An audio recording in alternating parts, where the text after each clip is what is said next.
All right, I'm starting to get fresh. Go. Dato. Konnichiwa. No. Hello and welcome back to another session of Lost Legends. We're going to start in our usual manner of introduction.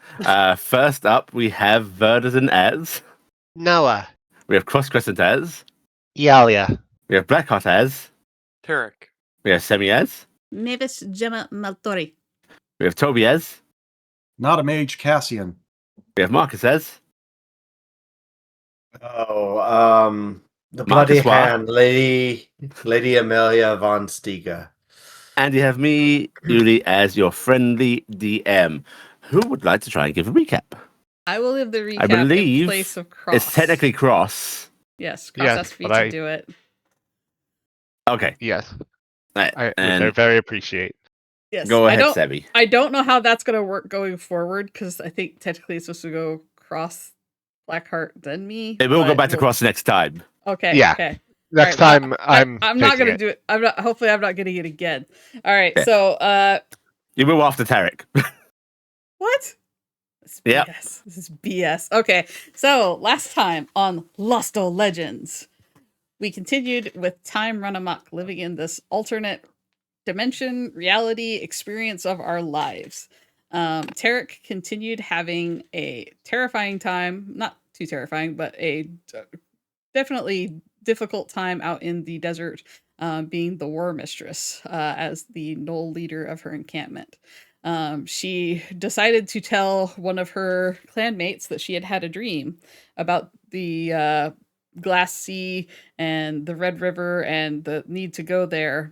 This eventually culminated into a confrontation where one of her tribe mates, a powerful female, tried to challenge Taryc, but their witch doctor, their oh my gosh, I just forgot the name for what you call something. Priest. Yeah, the Priest that beloved Taryc and had known about this was coming, used sneaky ways to invisibly and without any utterance freeze this person in place so that Taryc would overtake them. Taryc managed to cow down their tribe to still follow them and then sent them off to go fight their enemies. And when that happened, the Priest continued to talk to Taryc with love and kind of adoration and trying to find out what was going on with Taryc because Taryc was seeming soft again. And they liked soft Taryc and they wanted to protect her and be at her side. And the two of them decided to run off into the desert together alone, assuring each other that they would watch out for each other and be at their sides. And Taryc started leading them to the scary Red River and the Glass Desert, because that's where Taryc thinks we're all heading. And that was over lots of little interruptions of how that episode went. I'm just going to go one character at a time.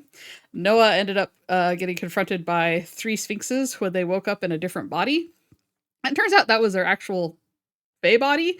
And they basically got the rundown of, don't think about this too hard, because if you think about it too hard, you might undo your own reality and your ego death could happen of Noah not existing anymore and you going back to being the Fae that you were, or the Fae that you are, consuming that whole identity and it just being kind of a whisper that's gone on the wind. Noah struggled to figure this out and tried to start getting an idea of how to make their own masquerade and go out into the world to help everybody. And while they were investigating everything, they ran into the Smiling One, found out they were really good friends. Also found out the Smiling One was in danger because a lot of things were happening in their territory. Children were in trouble and things were going wrong on Malady. And Noah felt instantly pulled to want to go save people on Malady and said, well, man, what if I do a masquerade and I come out there and help you? And they also talked about the fact that DS Mawai is one of Noah's servants. And Noah then, with the help of a friendly unknown Fae Lord, who Noah promised them a big favor of anything they want, I guess, help them get into their situation of the masquerade and how to get situated with it. Turns out it was Oberon, Gabriel, and their Fae servant pushed them into the masquerade with what Noah had detailed, which was a powerful druid, or a druid. I would say it was a druid trying to get back with their friends, I think is what Noah had said. And so Noah appeared as a human stark naked It- in the woods. It was powerful, Druid. Just put that in there. Yeah, I don't Very actually powerful. think Extremely I powerful. think it was like a druid who was helping out and trying to get back to their friends is what it was. The ultimate druid. And That's what they said. so they showed up stark naked, no equipment, in the woods, in the middle of Balady, and then ended up running for their life against gnolls and other things like that, and rescuing people. And then they found out the world had changed so much because Noah had decided to be this person on top of being Noah, and which was a whole thing. They were getting this feeling of being behind the mask. They weren't themselves, but they were playing themselves. They playing this other character. And then they found out that, like, because the story had been written, like, it even went further back than Noah just appearing there as that person. Like, they had apparently done missions and saved people for months and stuff ahead of their showing up. The world had been changed because Noah wanted it to. And Noah had regrets probably that they didn't use that more to make themselves super powerful and give them cool magic items. Noah ended up working their way all the way up to, I think, the capital, because it sounded like that's where they went to. And while they're trying to help people, they saw a lot of the strife, pain, and trouble that people were going through there. And while trying to get through there, they ended up running into a strange masked figure, and while they had found a poster with everybody's names on it, and it turns out it was one of Maltori's former party mates, Hanover, who was there trying to collect and look for the lost little lambs, and they became quickly enamored and friendly with Noah, and I think that's where Noah left off, was running off with Hanover. And then Iala was trapped in a cave with her mom. She had a lot of really painful feelings about the fact that she had a lot of baggage from her old life about her mom, and this showering affection mother was somehow really upsetting to her. This caused a lot of squabbling and fighting, and then she found out that this version of her had been trapped in this cave their whole life and wanted to get out, but her mom wouldn't let her out, was too protective, wouldn't let her out. And Iala tried stacking furniture up.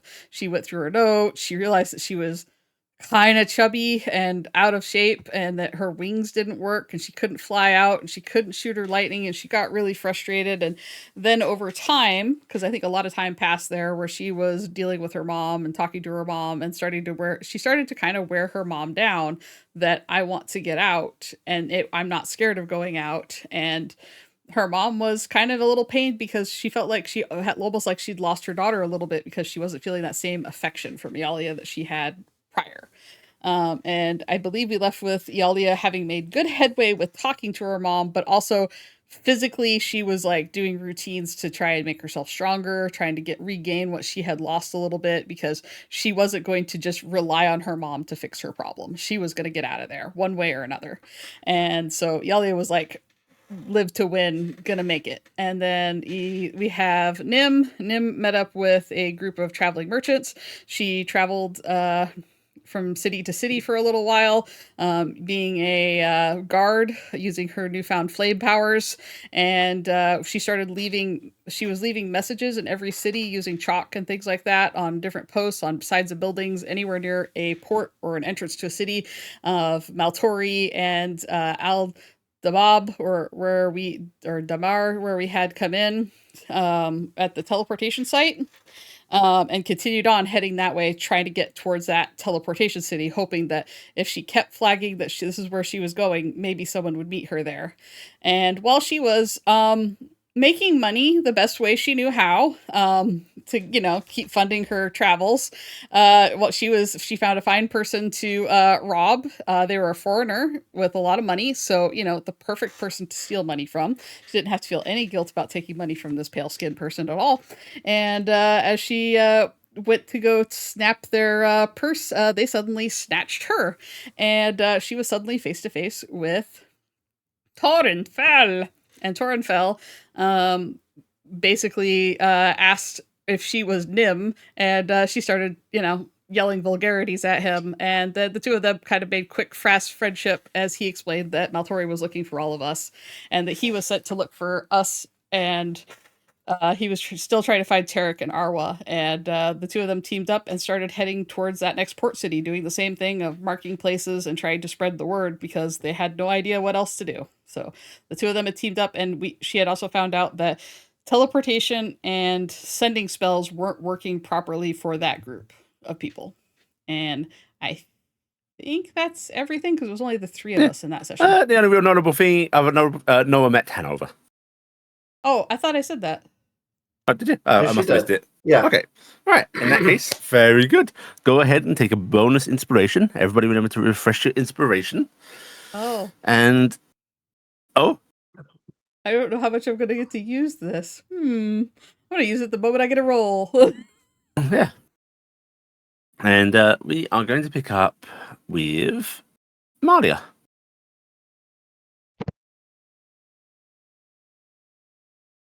And Emalia. You and Fel have come away from that meeting. Actually, hang on. Go check my notes. The meeting of the town officials. Yes. You've come away from the meeting with the town officials. Capitulation was quick. Your reputation clearly carries a dreadful weight. There was a look of relief of the fact that they left that meeting alive. This town has seeded itself into the empire you're expanding. And, yeah. How does it feel to be so influential?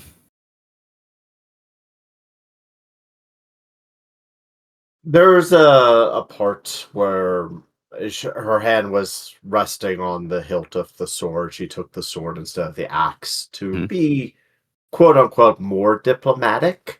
But there was a part of her that just give me one thing to draw this sword. Anything. Because that's something that she has learned that this is what she does. And it's something that she wants to do. Now, given the opportunity of leading this army and confronting those that are against her father and against the Empire, this is something that she is coming to terms with. So there was a bit of a disappointment that it was civil. As you're moving back, the other knight with you, sort of just moving ahead with his own dragon, leaving you and Fel to talk. Fel's actually going to give you a sort of sidelong glance and just go, "There's quite an eager glint in your eye there."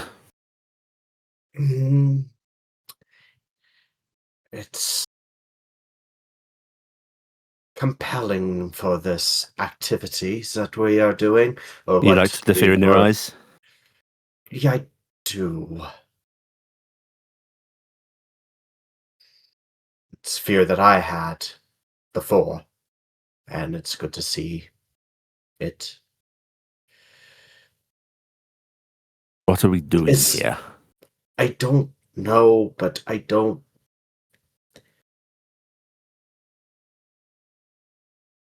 There's something about this that I only deep down want.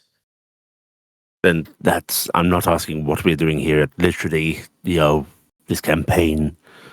I mean, what are we going to do? Is this our new life now?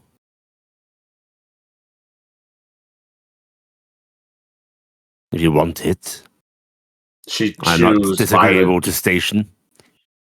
She chews heavily on her thumb, even like digging her sharpened.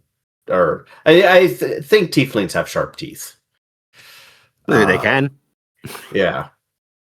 She just kind of is digging her thumb with her tooth, or tooth in her thumb. We should try to get back to. What do we? Why?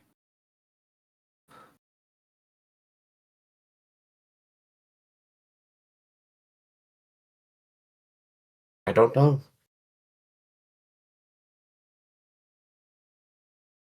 I mean, we're supposed... They're our friends, right? They're on this grand mission to save the world, but here I am, doing things that I always dreamed of doing. And does this world need to be saved? It feels different. The threat's still there, I imagine. The Marinor Wrath and the other complications that are arising. I don't know what path to take. I don't know. I was there with them because I was asked to be there. It was a request from a greater power. The greater powers have... This you hasn't been asked, I guess. No.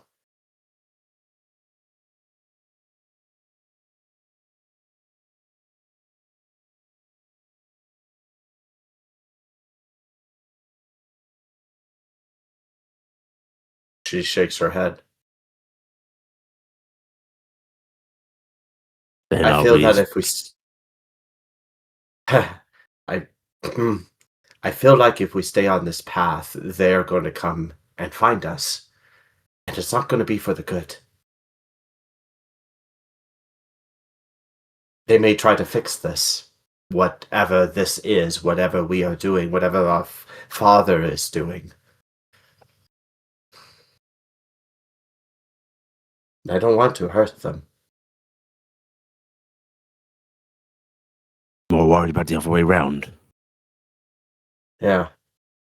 One-on-one, I'm pretty sure you could take any of them, but As a group, we no can't. chance. The magic Yeah, I would have alone is a problems with problem. If I can get up personal with them, nice, but magic is a problem. And I have ways of dealing with it, but not the best of ways. Where do But we you do even have an go? army. I have an army. A little army. Are we supposed to go back to Talia? What? Her shoulders roll in a sort of shrug. Because that's that's her thing too. She doesn't know what to do here. She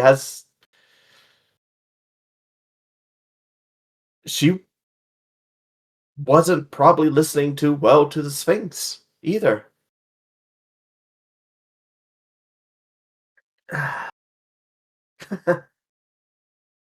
Listen, sister, I don't care what we do.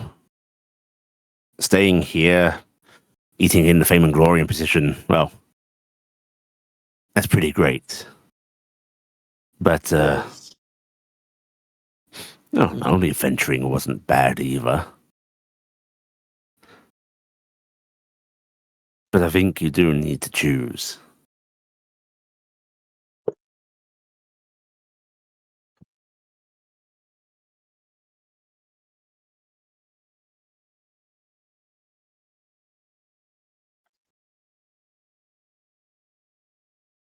Think on it for a little.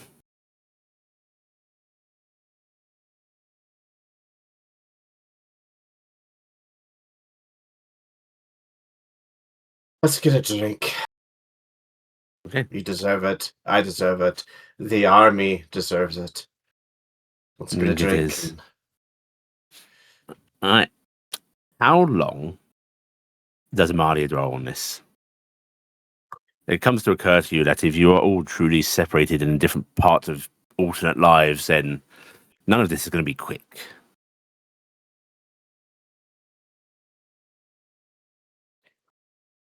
How long is this campaign? How much more is there Go ahead and give me- father demands? If you are wanting to do this without arousing suspicion, reconfirming details that you are already supposed to know. Go ahead and give me an investigation check. Old sheet, right? Or new sheet? New sheet. All right, well, I have a 0 on that. Well, let's see how much you get with this roll.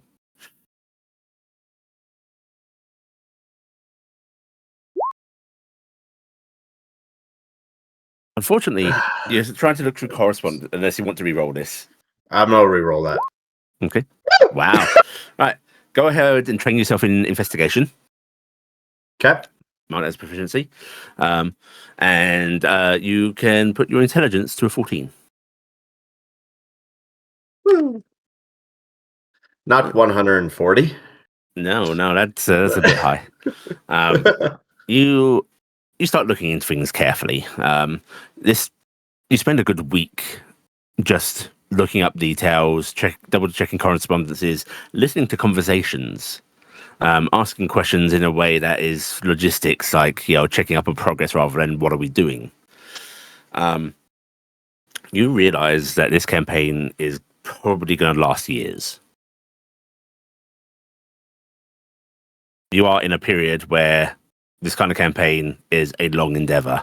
You are encroaching into eastern territories that were not part of the what's his name? Endressfield's empire. But you are bringing things into it. You have capital cities to attack and siege. You have many little minor territories to claim.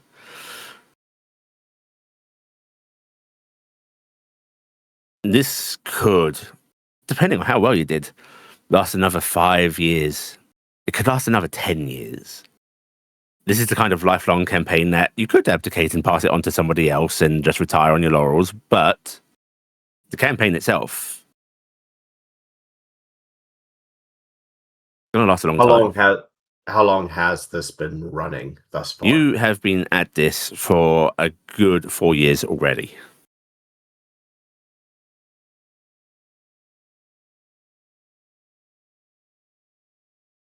Now, I know a potential 15-year campaign war sounds insane, but legit, that is tended to be how they were. Yeah. It is. I mean, there's 100 years of war, for crying out loud. Yeah. Which was religious, but still.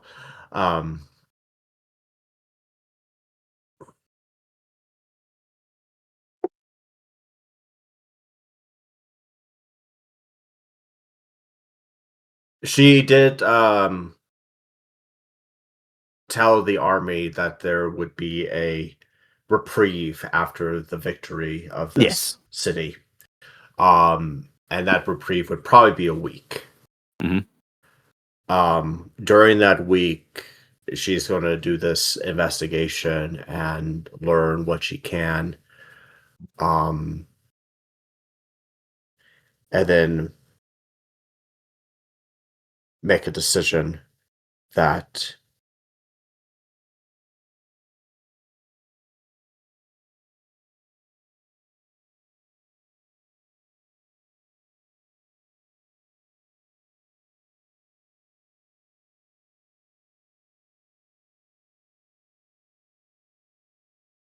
she can't make. Okay. So a week passes by and you're still in a lost. You can't figure out what you want to do, right? Correct. Okay. That week goes by and eventually you are preparing the army to march once more. It's at that point that there is a sort of a very impolite, just sudden opening of your tent, and a breathless runner sort of comes in, stopping, hands on his knees, bowing. My lady. What is it? A maid from Wittenberg. What? A maid? Mage. Mage. Oh, goodness. One of the emperors. Okay. Go on. The commander said I should run ahead and warn you. He's approaching. Ah, I see. Right. Okay. Thank you. He bows his head again and just leaves your tent. She scatters or kind of bundles up the papers again, make sure her uniform's in good order, armor's on, stuff like that. You hear commotion outside. Not the commotion of confrontation, but of people hurriedly moving out the path for somebody. You can probably already imagine the deference being paid. People bowing their heads as you hear the approach of multiple footsteps outside your tent. Do you go out to meet them or do you await? I'll go out to meet. Okay. As you go out to meet them, you step out the tent and you see a figure grander than their selves suggest. There is a mage that looks like their hood's down. They've got sort of grey streaks through blonde hair. A human, must be in their mid-40s, you think. Just a very light figure. Not overbuilt, not scrawny, just very average. They meet your gaze with just sort of these hazelnut eyes. They have a very sort of thin moustache and are wearing the robes of understated station. You can see their simple linen, but the emblem that is sewn into the left breast of this robe tells you that they speak with the authority of the Emperor. This is one of his personal court mages. She will salute. And the mage just gives a slight incline of the head as in acknowledgement. And you see that they are accompanied by, it looks like there's a younger mage there, probably this man's apprentice. There is a heavily sort of robed figure. And like, when I say heavily robed, like the robes are thick, heavy, draped over, covering everything, like hood coming down over the face.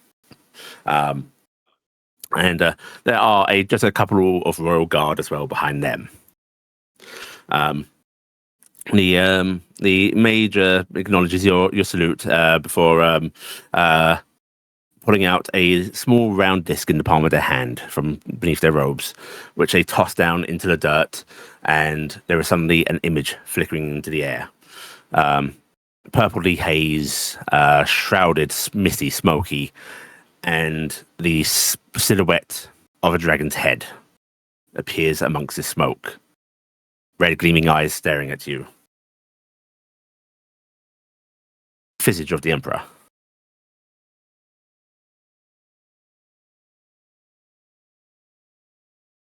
She will Immediately, you see all of those surrounding, all of your soldiers, your officers, and so on, take a knee. Yep, she will do the same. And you hear a sort of rumble through the smoke before there is just a soft voice reverberating through the air. You're used to dragons speaking, deep guttural growls. This one, so refined, so elegant, just simply goes, "Well done. A reward." And that's it. The image vanishes.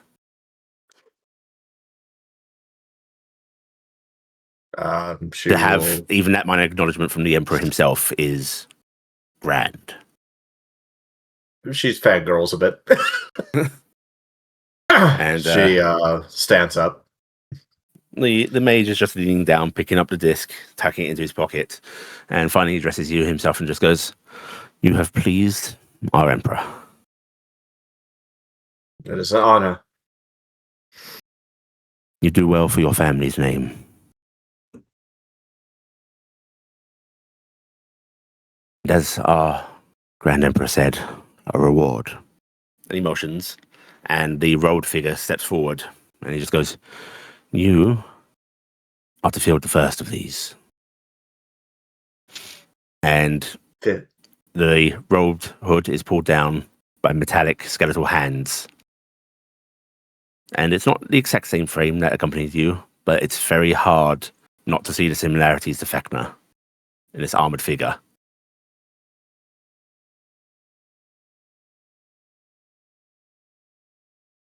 Use him well.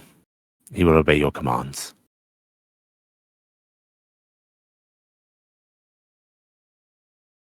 Intriguing. This is great artifice at work. The Emperor expects Gothsburg taken within a year. Gothsburg in a year. It will be done. That was a 3-year plan in your mind. And the mage just acknowledges your acknowledgement once more and just turns and starts to leave. His entourage following, sans that robed Fechner-like figure that stays here with you.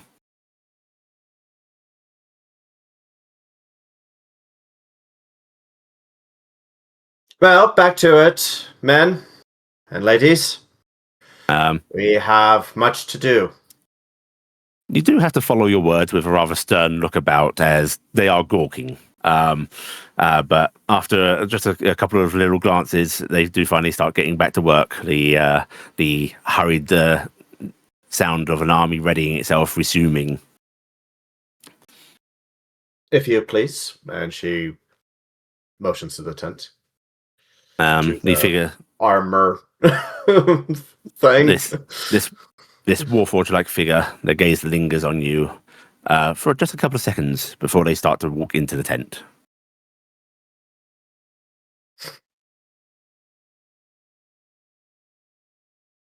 She'll follow. They take a few steps in descent and then just stop. Is something the matter? Nothing is amiss.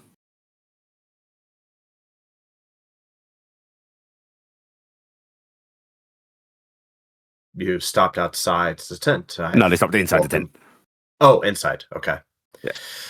So, you are an advisor or a combatant? Whichever you decide me to be. I am capable of acting as combatant or military advisor.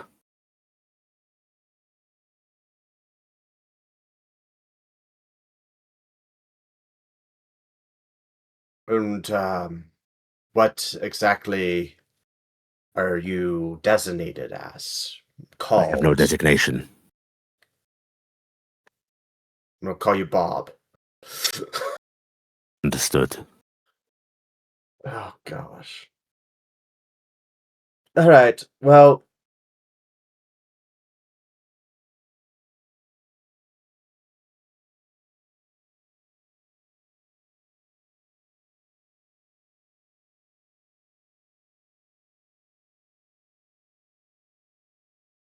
And as Emalia figures out what to do, we are going to drift over to Cassian.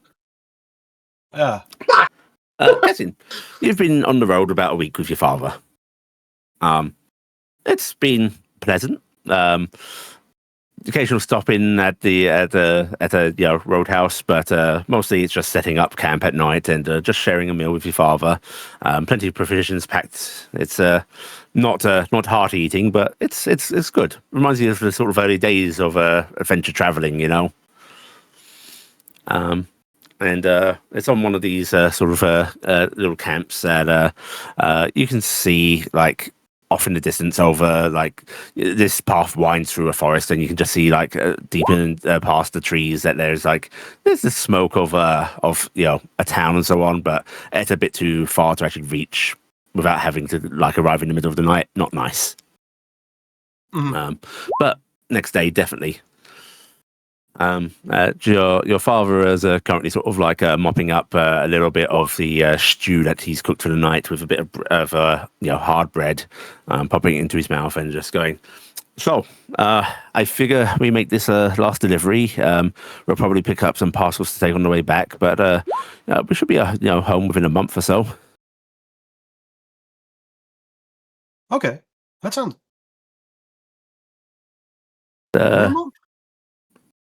Yeah, we're going to take a ferry. I know it's a little bit of coin, but... Oh, where were you leaving from? Oh, he just points north and just go, Gainsford has a ferry we can take. It winds off a little bit, but it'll be faster overall. Yuli, would I know where Gainsford is on the continent? You can go ahead and give me a history roll if you want. Using the stats I rolled in the past, or no? Using your current stats. Oh, Which, if for we have not Cassian? done, intelligence roll, it would be just a straight D20. All right. Did that roll? Or? Yeah, I rolled. You have no idea where this is. Okay, sounds good. You're pretty sure it's nowhere near where Portsmouth. you. Yeah, no. And he just goes, I want to get back in time for me and your Ma's anniversary, Ah. Oh, that's already coming up. Well, he nods and just goes, yeah, and I don't know what to get her.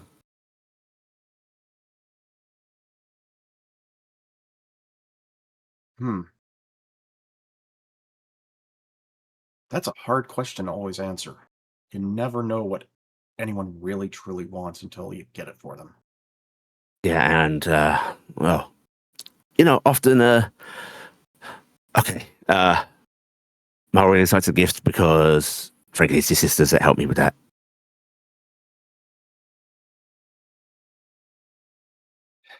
Well, you can never go wrong with new cutlery. New cutlery? He sort of leans back as if pondering that and just starts to nod a bit and goes, yeah, that could be good. Yeah. A tea set for her and the sisters for while we were out. She was so awful annoyed when I dropped a cup last time we were there. Yeah, well, we're looking games for to see if we can find something like that. Yeah, he smiles and gives you a clap on the shoulder as if yes, you've done it, you've saved me, you've solved the puzzle. Yeah. One player gets, do we continue our march, our slaughter? The other player gets, what do we buy, mum? Fuck you! Which decision is more dangerous? And a few more moments of silence follow, just finishing up the meal and so on, before he glances at you again and just goes, is everything all right? You've been quieter. Just been feeling off. Are you coming down with something? No, I feel like I'm in a dream. He sort of stares at you for a few moments before going, is it a girl or a boy? No, a different life.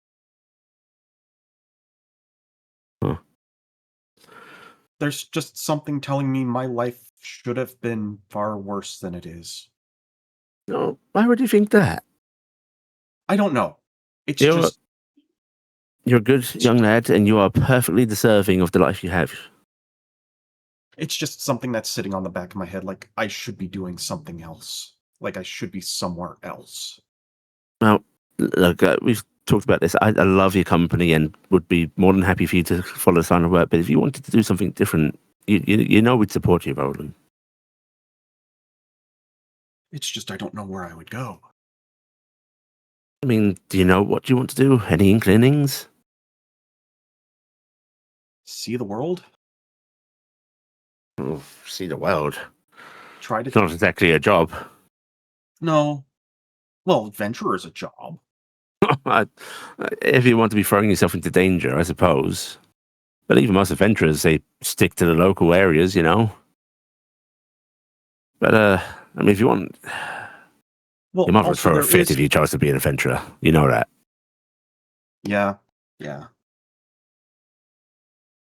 But there are questions I just have always sat on the far reaches of my mind.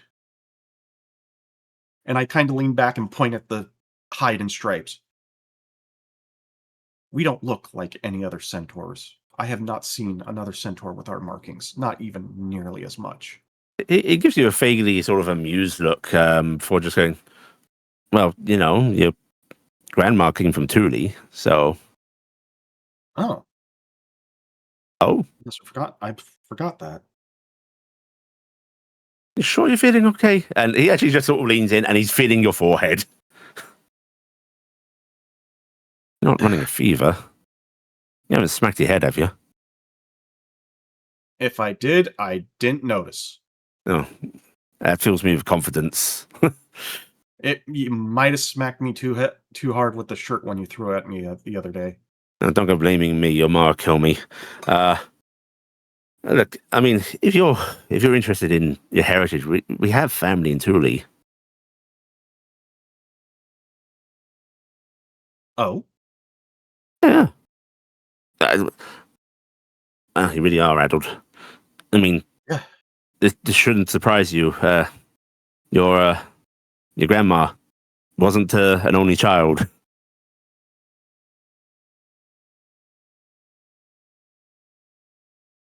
Well, if I go adventuring, I'll go to Thule first. Or if you want to go to Thule, you don't need to be an adventurer. This trip there, though, it's not an easy one. Yes, that's a good year or more on a boat. Still, you get to see places, the island stop-offs, and we're not flush, but we've got coin put aside. If it's what you wanted, we could pay passage. You'll break your mum's heart, though. But you do that wherever you went.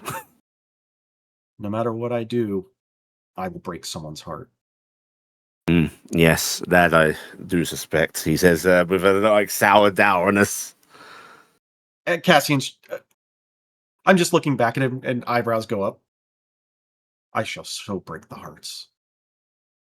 He rubs his forehead a little bit and just goes, "Please, no. Okay. Listen." What, you don't want me just rolling back into town at some point with a horde of little foals with me and going, "Here's Grandma and Grandpa. Say hi. You're going to live with them for a little while while I go running for the hills?" He's just giving you that unamused parent look.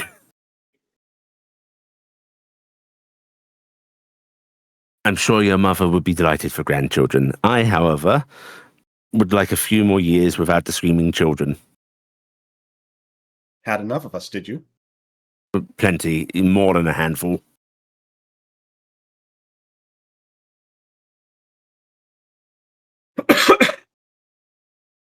Well, No. Go ahead. You know, we just want the best for you. I do. Think about it on the trip back. How about that? That I will do. He nods and just goes, "I was saving this, but little treat." And he's fishing in his pack, and he's just pulling out this like little small loaf of like a fruit cake. He smiles and just goes, "Soaked in rum." Oh, that's And, going to be potent. He grins and he's just like not even cutting a bit slice. He's just like tearing a chunk off for you. Thank you. And he takes a bit for himself, and you just sit and have a nice night with your father.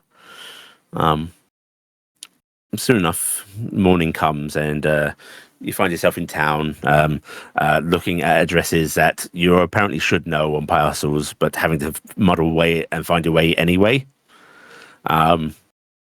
But you're able Can to I make even read them? Yeah, you can.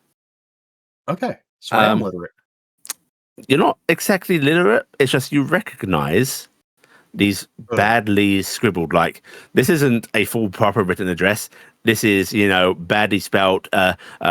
Across from church is the address. Ah. Oh, Greta's across from the church. So you got to figure that out. All right. Well, it is the basic literacy that you get in medieval places where you come to just recognize certain looks of things. Landmarks. Yeah. but you're able to make your deliveries, and this town is set by a river, and you can see that there is like just one of those very basic ferries that is getting a bit of cargo loaded onto it, not too much though, and your father's going to pay a little bit of coin to get passage back. It doesn't take you all the way home, but it takes you closer, faster.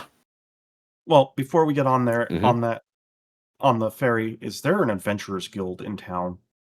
Go ahead and give me a oh well, now either. How do you want to approach this? Are you asking about, or are you just looking? I'm just looking because if I start asking, it will get back Yeah. to my father. Yeah. Go ahead and give me a perception check. Oh, my dice. Your dice. My dice. Could you go ahead and set your wisdom to an 8? Ooh. Alright, yeah, you find no sign of an adventurers guild. There's you do see a town board, but you can make out some of the letters on it. But frankly, a lot of these you can't read. It's a very weird feeling of like, oh, you recognize this name here. You know what that name looks like. But then the sentence following, Oh, Cassian. Cassian's now officially annoyed. Mm-hmm. You eventually find yourself at the ferry docks with your father, and he's holding up this sort of burlap bundle he's got, and just goes, "Cutlery obtained." Mission accomplished. All right, let's get back. And he's going to board the ferry with you. All right. Yeah. A month's journey will follow. Are there any you're stuck here on this ferry with your dad? Is there anything you want to try and find out, know, or such while you're on here? Or are you just going to enjoy the journey home? It's going to try to be subtle, just bringing up topics and just sliding through them and trying to weasel out what information I can. Okay. And puzzle things out. But Cassian's right now fuming that he cannot read. Mm-hmm. Are there any particular subjects you want to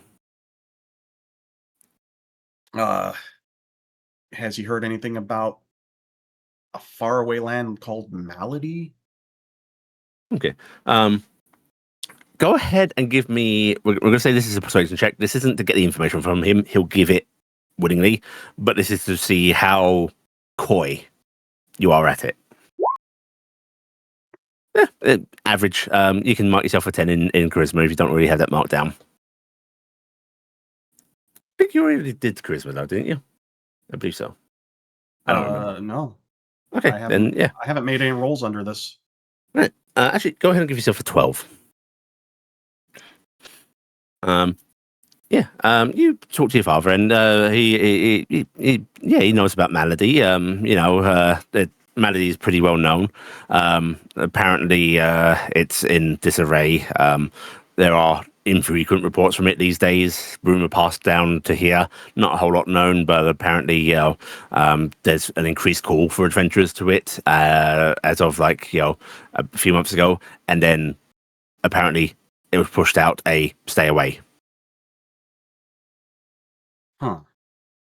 Boats are no longer going to Malady. At least non-officially. Okay. Cassian's making a note. Things are not right. Anything else you decide to know?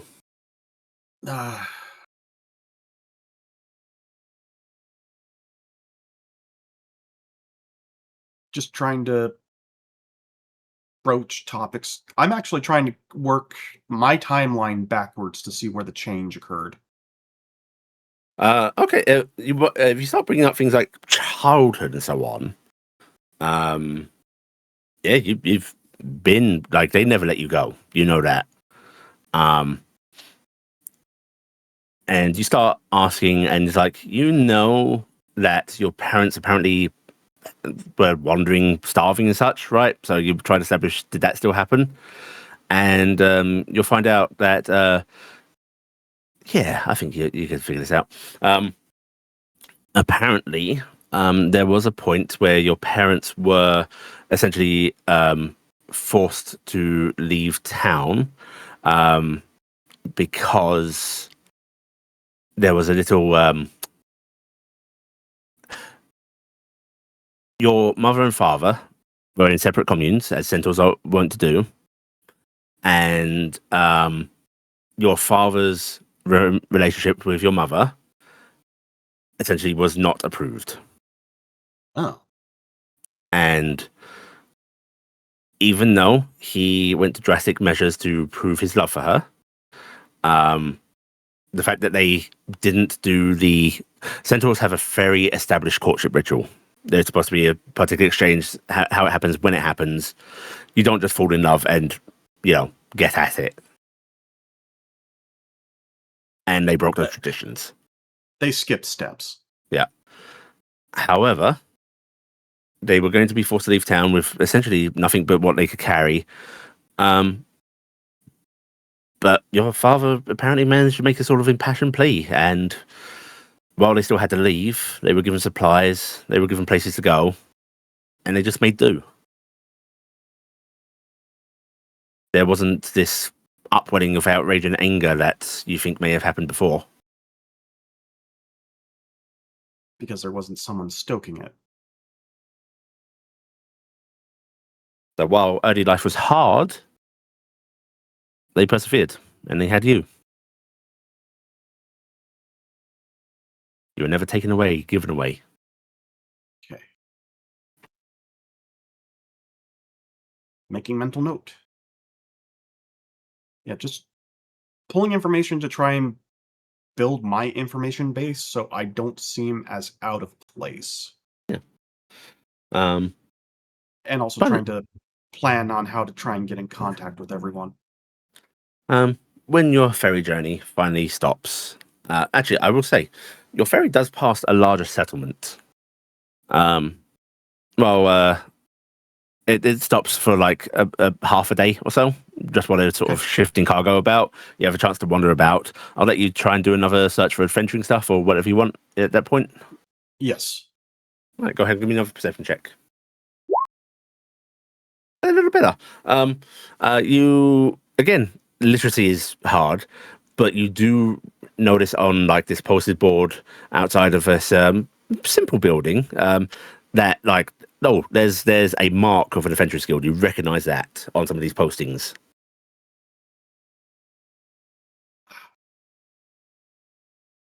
Okay, I'm going to wander in.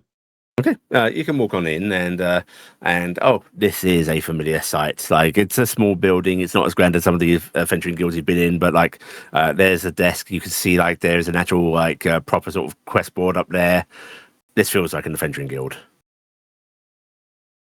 And behind the desk is just this human woman. She's a little rotund, got her hair up in a ponytail, just sort of like scribbling on some paperwork right now. And she, as you open the door, she doesn't even glance up. She just goes, "No new postings till this evening, I'm afraid." Oh, that's fine.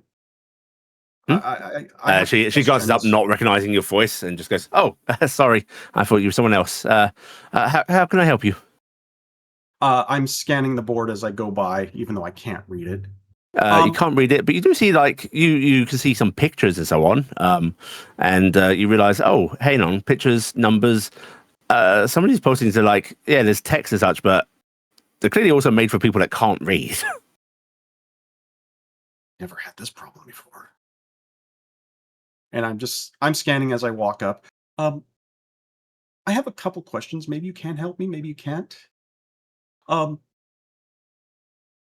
trying to find out if someone is disallowed as being an adventurer at the moment, or has been disbarred, or if they're still active. Oh, I mean, it depends whether we have the record or not, I suppose. Who is this in particular? Ebenzar Maltori. Ebinsar Maltori. Give me a moment. And she'll stand up and just go, are you related to them, or? No, I don't know where. Are they The operating name's and you're Fox. not sure they're legit? Not even that. I heard the name and it sparked something in the back of my mind, and I just can't get it out of my head. So I'm just trying to follow information, if that Oh. makes sense. Yeah, of course. I'll have to check the records. So if you give me half an hour, Okay. and she's actually going into the back room. And yeah, unfortunately, this isn't particularly quick. She's actually having to look through proper files and such. But if you stay there for a half hour, eventually she will re-emerge, just carrying like this large ledger, and she goes, "Okay, is Ebinsar Maltori?" Yes. Well, if he is disallowed, our records have not been updated to indicate such. Okay, so he's potentially still active. Mm. All right. Potentially, but you know, it can take months, if not a year or so, to get updated records. So, All right. Here's another one. I've heard you can send messages via magic. Is that a thing? that is a thing that can be done. We do have a mage around town who is capable of doing so. It's not cheap, mind you. Oh, how uncheap are we talking? Oh, cheap. If you are just wanted to That send intelligence is coming to bear. Yeah, that intelligence there. if you are wanting to send a cheap, short message, it's going to cost you at least 20 gold pieces. Okay. Well, that's a good bit of Unless, information. if but you're a registered adventurer, you do get a discounted rate. I am not. Ah. Well, if it's not urgent, it might be better to just send letter. Okay. Well, I thank you. I do appreciate your time. Not a problem. It's a little quiet around here right now, so. Oh, I also heard that something's going on in Malady, and that there was a call for adventurers, and then it stopped. Is there Yes. something bad going on that might affect us? She puts on like a clearly forced smile and just goes, nothing you need worry about. Malady's problems are Malady's problems. I am just locking eyes with her, and my look says, I know something, and I'm not saying a word, because I know you're not saying anything. Yeah, and there you can just see like this sort of slight hint of sadness in her eyes as she just returns the smile again.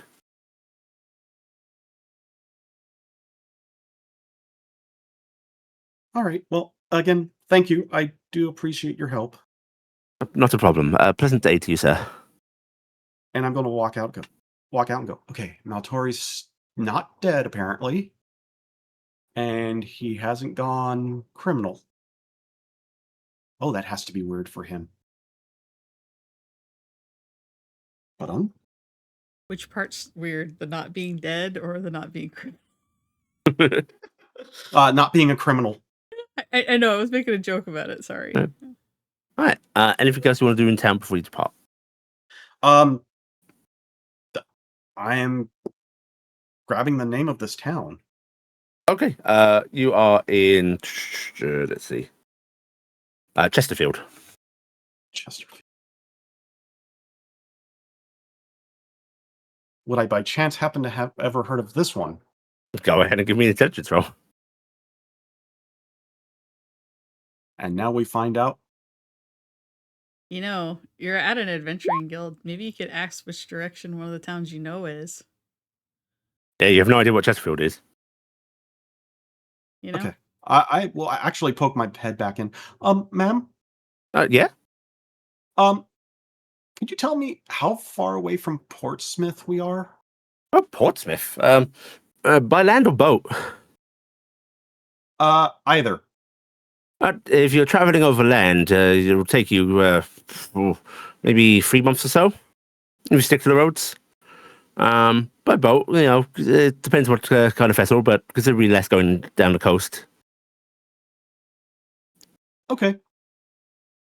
How far away is Edinburgh from here? Oh, Edinburgh, if you want to go north, I'd say maybe a month's travel. Okay. Thank you. Right. And you are able to leave and just head back to your father and get on the ferry if you want, unless you want to try and run away here. And we're going further south? Mm-hmm. I don't know if Blackseer's been killed or not.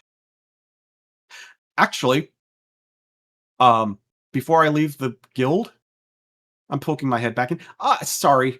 I need even more information. You seem very lost. One could say I feel like I'm living a different life. Is that in a figurative way, or like, do you think you've been affected by some kind of magical malady? Perhaps both, but just information that crops into my head and I have a want to figure it out. This town of Edinburgh has a mage tower called the Blackseer Tower. Is Cassius Blackseer, I think it was, still active up there? I wouldn't know personally. I do know there is a mage tower there, and she just shrugs her shoulders and goes, "Haven't heard any tale of disturbances, so at least that's one thing." Okay. Thank you. Not a problem. And I'm going... do you want me to call you a priest? No. I am quite well at the moment. Thank you. That's good, because you don't look like a man of the cloth. And she says that with a smile, points her fingers at you. I wave. Okay. You hear her chuckling herself. Do you need me to call you a priest?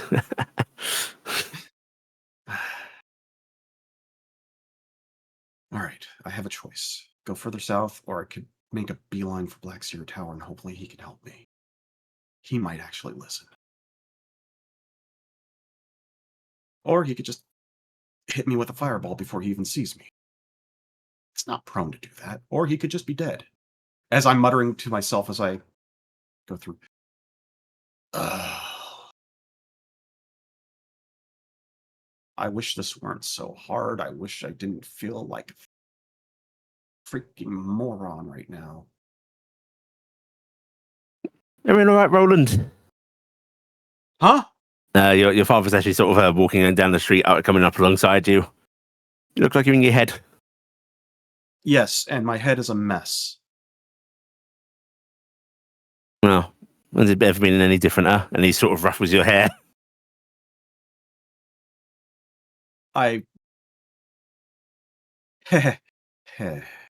Yeah.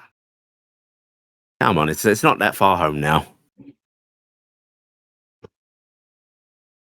Question for you. I don't think I've heard the name of the town Edinburgh. How far is that from home?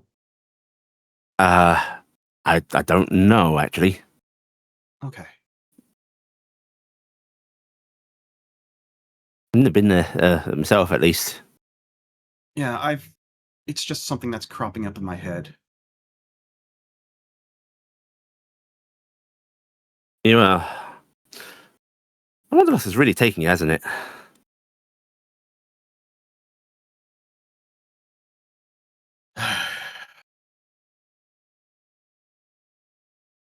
How long do we have before the ferry set sail? About 20 minutes.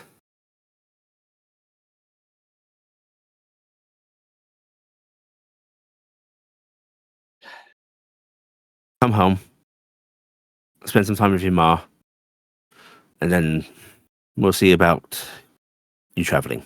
How about that?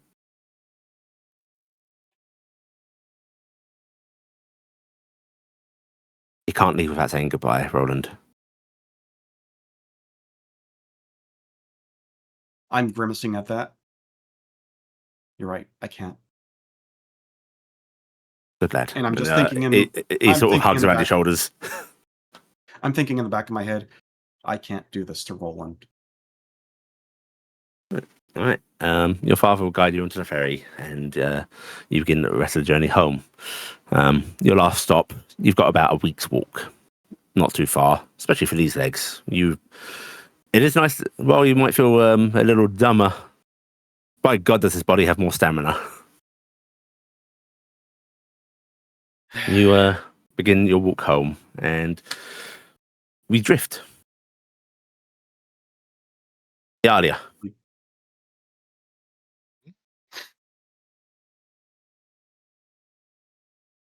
Iala. Okay.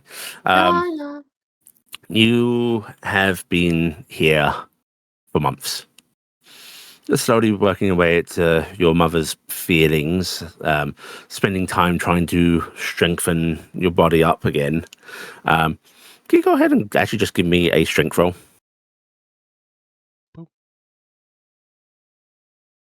Did we roll for time, Iala, yet? Yeah. We did not the strength. Let's see how good this is. Okay. I guess I'll just roll.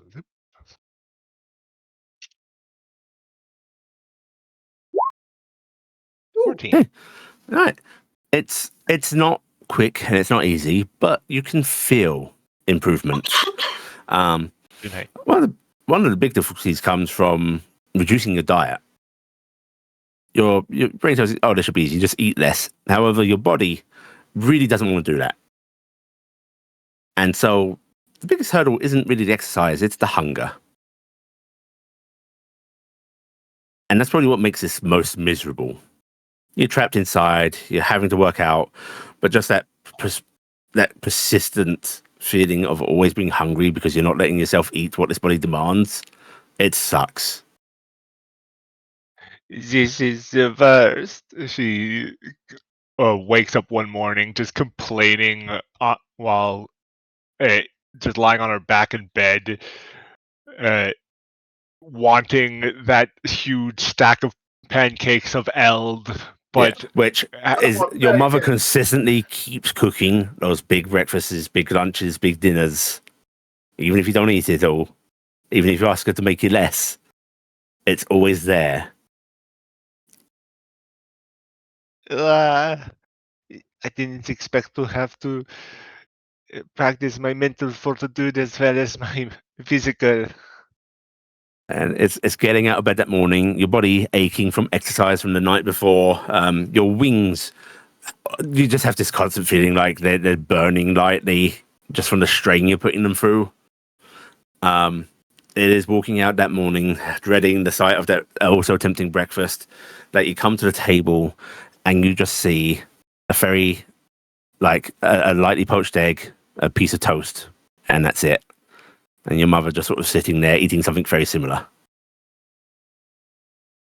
She blinks for a few moments. It looks at the like the stove, see if anything else is being prepared or nothing else is being prepared. And your mother actually looks up at you, and you can see like she looks guilty. Like her face looks like you can tell she thinks she's starving you, but she must have listened because she just goes to you. If you do want more, you'll tell me. Yes. Yes. She ignores the burning in her legs and wings and trots over to scarf this down because she's extremely hungry. But the fact that she's making progress now on her mother is greatly heartening to her. And that just makes the food taste better. Your mother watches you consume this very quickly. This does not last for you, and you can tell she desperately wants to get up there and cook more. You can see like that, like her arms twitching as she's sitting, and she just goes, "Are you sure you was that enough?" It will have to do for now. Thank you. It doesn't have to do. I'd give you everything. Yes, and that is a little bit of the problem right now. I need to, if I want to get out there with you, I need to actually lift off. She stretches out her wings. And You see that like mixed emotion on her face of does not want you flying off, but she's glancing at your wings, and she then glances at that table. You can see like one of her claws digging a gouge into the wood almost nervously, and she just goes, You're overstraining your wings, my sweet." I'm being careful. I'm trying not to go too hard on the stretching of them. They burn lightly, but it's just they need to be worked on a little bit more. There's a moment of silence that follows before she stands up and comes around the table and reaches out, takes your hands to bring you out of your chair. And she like sort of stands you straight, and she goes, "No, really, you're not doing it right." And she's sort of coming around, and she's actually going to start like handing your wings with her hands, stretching them out very slowly and so on. You feel that twinge there? A little that bit. Ligament isn't ready to bear what you're putting it through. You need to work on these muscles first. And your mother's going to start coaching you on wing exercise. With great reluctance. You can hear it dripping from her words. After a little bit of this, come now, it isn't that bad teaching me, is it?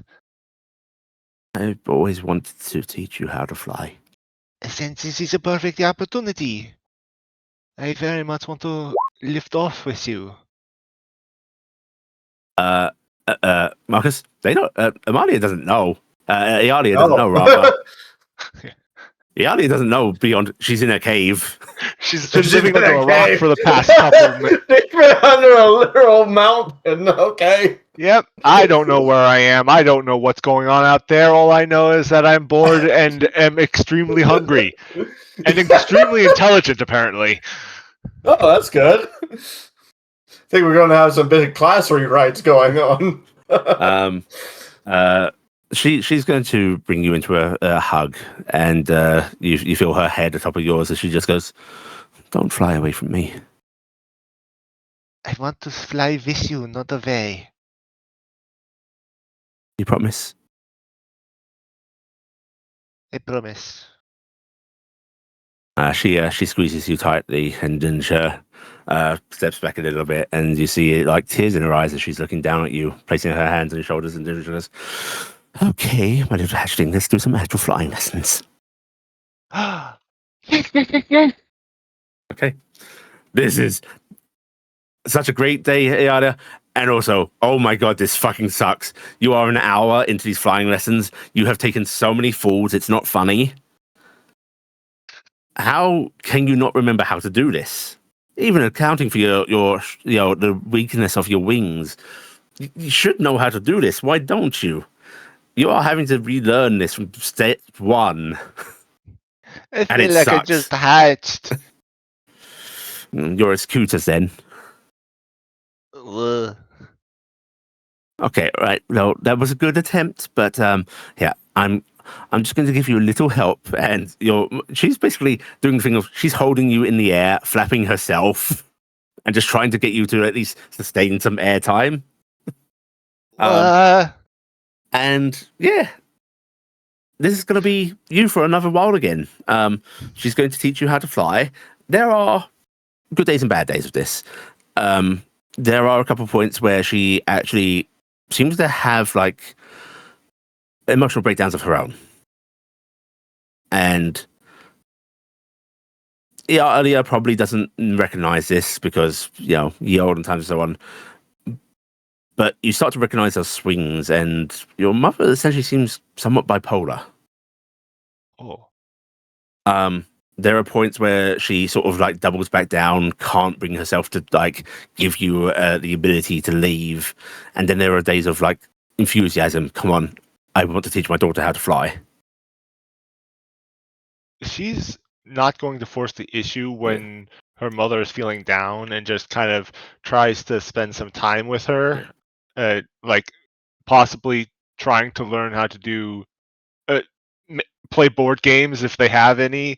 Do just hanging out stuff. Yeah.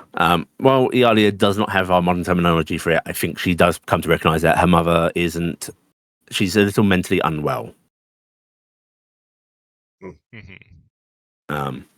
And that might give a little more context to the past. But you make progress. Noah.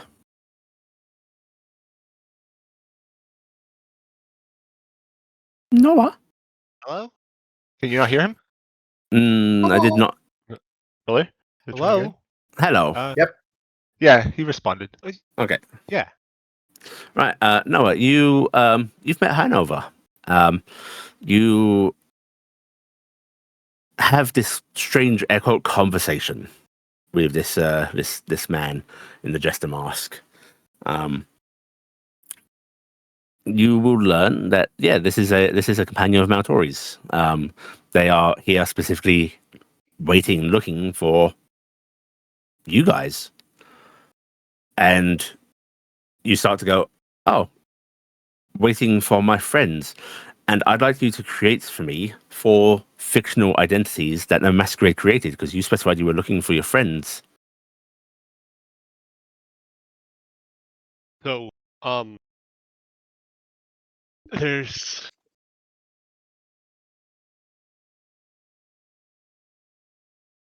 Jacob's Adder. He's a roguish kind of guy, soft spoken, doesn't often inhabiting dark corners of bars, but has a heart of gold. Jacob's Adder, does he often use a ladder to get into places? No, he actually can can use Meld with Earth and goes underneath. Okay. There's Lucy. She's a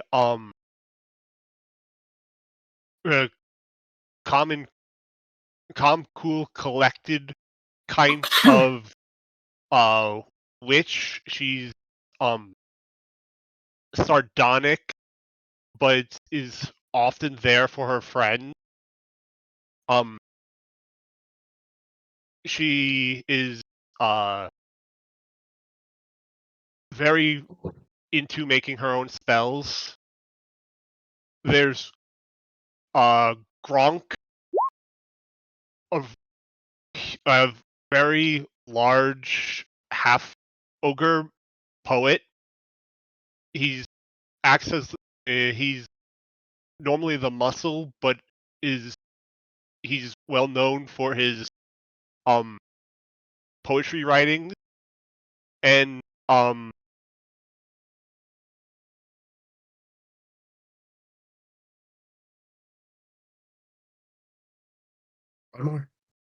One more. I'm trying to. It's the names that get me. Franklin? Can't forget Franklin. Butterscotch, the halfling Can't with a heart forget of Franklin. Butterscotch Sparkle Heart. Butterscotch. She's a very cheery, happy-go-lucky girl, always making friends, but she is the most money-grubbing, backstabbing person Noah dares associate with. Okay. Though she would sell her grandmother for a couple gold, she does understand having allies is good and has made what she says regrettable acquaintances with this group, but she actually likes them as friends. Okay, very good. Looks a little Uh, bit like Mavis for some reason. As you Oh. as you are conversing with Hanover Ow. in their strange way, talking about reunitation, something feels wrong.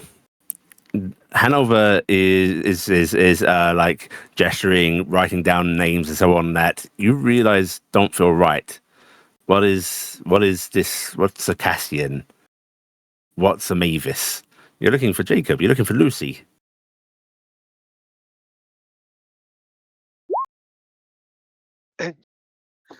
Cassie, that doesn't. That sounds kind of familiar. Shouldn't I know them? This is okay. He points at you and sort of does a little dancing motion, and you realize your party. Yes, my party. That's who I just mentioned. But it's not them, is it? That's the Cassian, Iala, Emalia, Nim. As you're thinking And of those names, you feel a fuzziness, as something slipping. Danger. Danger. Wait, am I thinking too hard? Wait, how do I? Noah starts trying, kind of grips the table in order to feel the texture around them to keep themselves grounded, so that way they don't think too hard about other realities. But Go ahead This- and give me either a wisdom or charisma roll. And I ask you, do you want to pass? I still have Noah's original stat. Noah is You are allowed to use whichever one you want. so I am not going to insta-pass this. Noah is Are actually you going to use the pass Noah sheet? Yes. Okay. That makes me worried, but Your entire situation terrifies me. Good luck.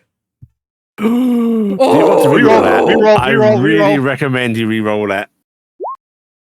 Okay. Out of the Not danger great. zone. Not great, That but out of was the really danger bad. zone. so since this is using my old sheet that has the reroll bonus on it, Yeah. right? Yeah. So that's a 17.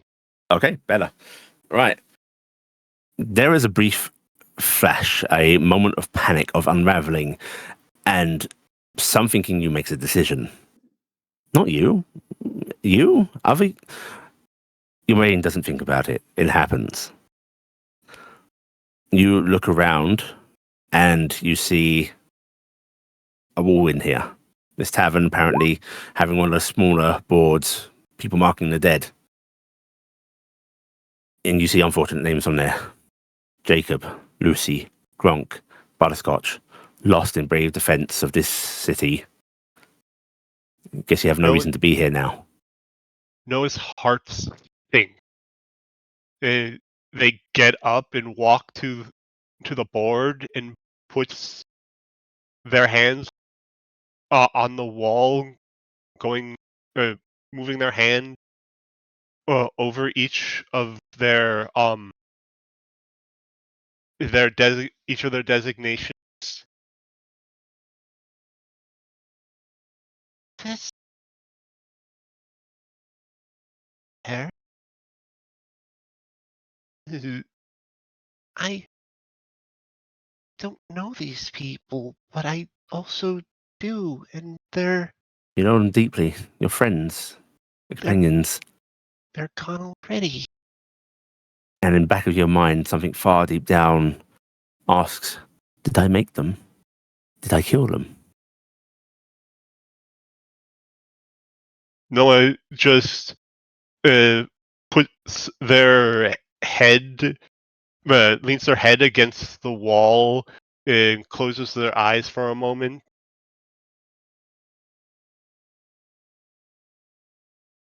You feel a gentle arm settle over you, Hanover coming up beside you and just pulling you in for a very soft little hug to their side. Noah leans into it. May have been made up for this, whatever reality this is, the Sphinx doing. They were my friends, and I will miss them. Hanover gives you a curious look. And they gesture at you, miming made up. And you feel that danger again.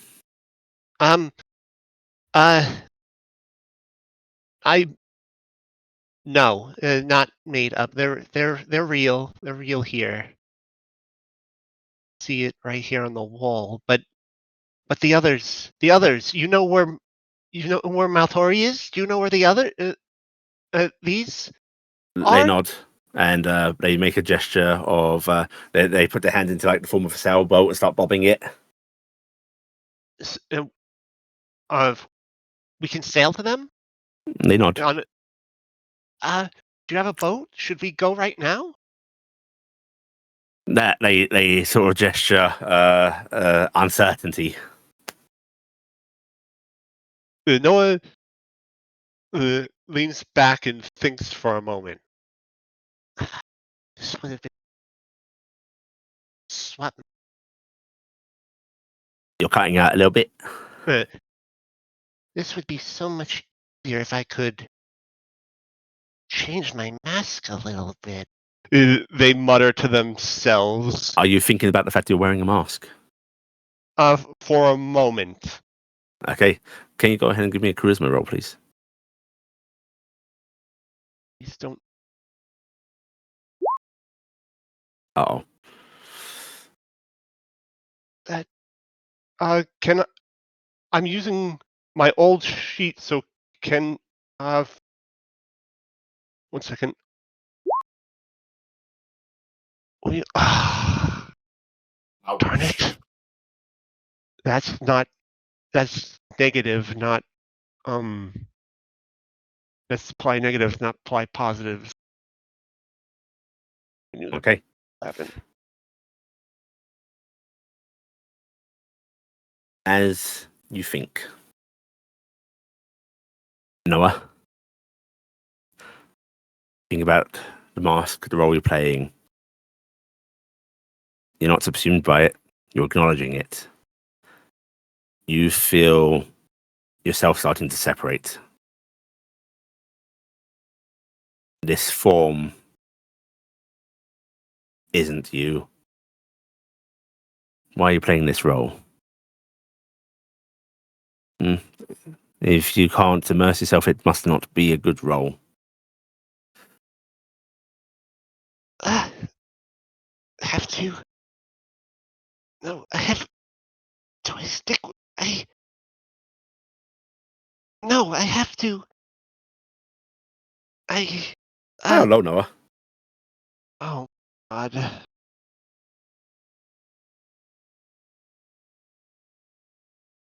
Hi. Low. That's a Time magical seems to time slow. when Yuli actually rolls low, because verbatim, she always rolls high. So I'm sorry. That sucks for you. Time seems to slow. You can see Hanover's movements coming to a halt. The things around you start to fade. You can smell the sweet smell of nature in the air. Hear the forest, streams. As you find yourself back in the Feywild.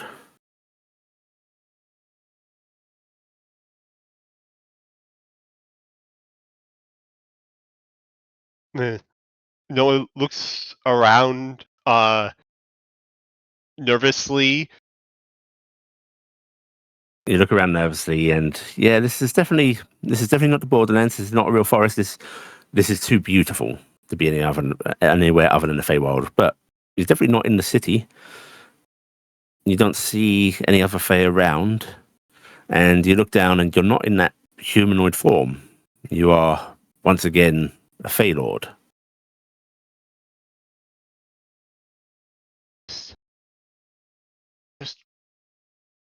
I think I just myself out of the world. That's. Do I go back? Oh boy, Noah's going to sit down and ponder for a moment. I should go back. I should find Hanover again. What was that? Not now! Pushes the dog A away. blink dog runs by. Blink dog. It's- Okay. It's. when Noah takes a deep breath. Are you okay? Huh? What? A fairy flutters in front of you. They're stark naked, pretty typical for a fairy. Just sort of bobbing back and forth in front of you. She's holding what looks like to be a daffodil, and just sort of waving in your face. Are you okay? I'm fine. I'm just. My lord. She curtsies I- midair.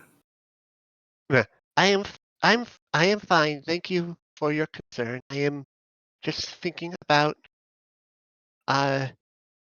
entering the masquerade again. Why are you here?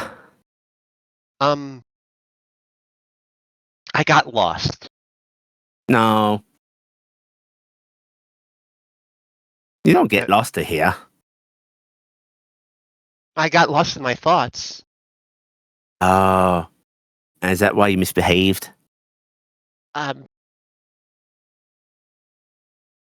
Misbehaved? How do you mean? Because this is where the rule breakers go. Oh Oh, no, it's the penalty box. are you a rule breaker? Oh, yeah. Yeah. Yeah. How does Oh, you're stuck in there with the crazies. how does one leave the rule breaker place? Oh, the great lady lets you out when it's time.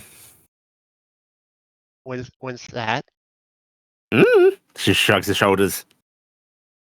Depends how naughty you were. And how sorry you are. I've been here so long. I ate my 5 clothes. I see. Is there a way to? I don't get why I should be sorry, so... Well, I do. I would like to talk to the great lady if you know where she is. What do I get? You get Can I have your robes? my robes. Can I have I your mean- robes? I guess so. That would. Sure. That seems like an equal trade.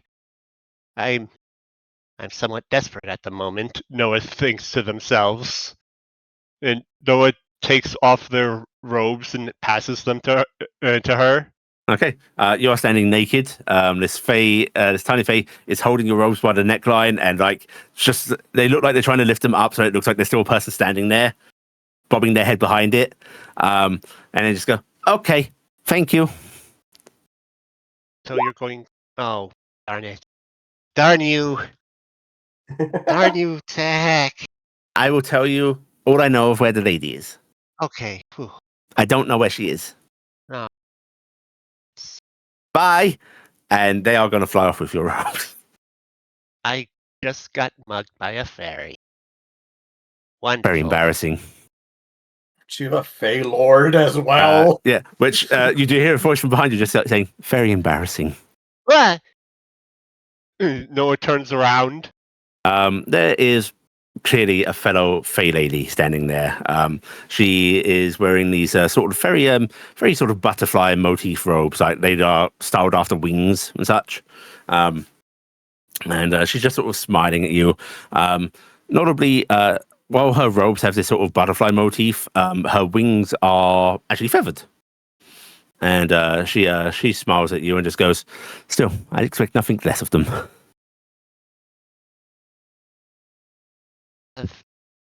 Are you the great lady who's commanded this place, or are you Are we another? pretending you don't know me, or is something amiss?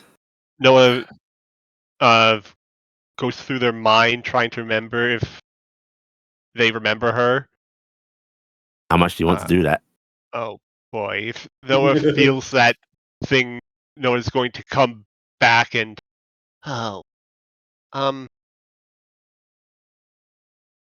I was getting into character, but then I fell out of character, ended up here. You always have had a little trouble with the masquerade. That's to be expected of your kind space cadet. Space? Oh, yeah. So, So is this about the Sphinxes and such? it. How much am I? I'm in a very delicate situation. I don't know how much I'm supposed to say or do or act. They step up to you and you get a hand placed on your cheek, and then like the thumb pulls your like bottom eyelid down. Oh, As she like sort of leans in, stares into your eye. Hello? Very dangerous game you're playing. I not by my choice. Or was it by my choice? We were everything's very difficult. Yes, it is. And she says it's with sympathy. I want to go back and find my friends and help all the people still there in Malady and solve whatever these sphinxes are trying to do and find out who I really am or whatever the sphinxes wanted me to do. And I don't know if I should be telling you this, Miss Great Lady. The Sphinxes don't understand how we work. They want you to learn about yourself and come to accept something, but that's not what we do, is it? They're having you set a goal and try to pursue it. It's not what the masquerade's about. It's about being. About being. So it's accepting your role. It's about And what do they say? Method acting. to an extreme.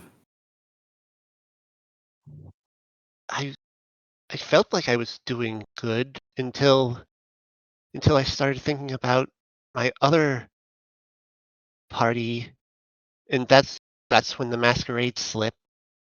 Okay. So, you in the back here, and she taps your forehead. It's Trusted the you here to play their part, no matter what. You've got to do the same. Okay, so have faith in my masquerade. But maybe think about what the role means for the story a little bit more. Right. Might I suggest something? Is it a reroll? Yes. Oh. That last part's a good part, don't get me wrong, but I don't think it quite linked into what you want the story to be. A little bit of editing. Maybe instead of somebody seeking out their lost party, maybe a hero wanting to save the world and their belief of, oh, maybe the Sphinxes are the answer. Time. Should drive you along the right direction. Noah ponders for a second. Yeah. I think that would be a better role. I was so worried about what I was doing or what I was allowed to do. I kind of had to make it up on the fly, but if I'm going to go on stage, I should really get into it. I should Yes, be improv is the star. great. Improv is great, but you need to feel it. Don't think it, feel Yes. it. Okay. Yes, I feel it. That dumb dragon is causing problems. I'm going to go help the people that are suffering from that dragon. I'm going to go down there and kick his butt and then find the sphinxes to find my friends and solve this entire puzzle. Beautiful. Exactly. Or, you could cheat to the end, but where's the fun in that? I don't like the thought of cheating here. Good. Because it sounds like the breaking the rules here is a lot worse than with normal games. So I think I'm going to go through the steps. Plus, I do actually save Malady. If I can, like to. She actually smiles at it and just goes, maybe if not this malady, another. Yes. Well, then I think your time in, time out is done. Thank you. You can leave whenever you want, but maybe sit and think about what you're going to do for a bit. Okay.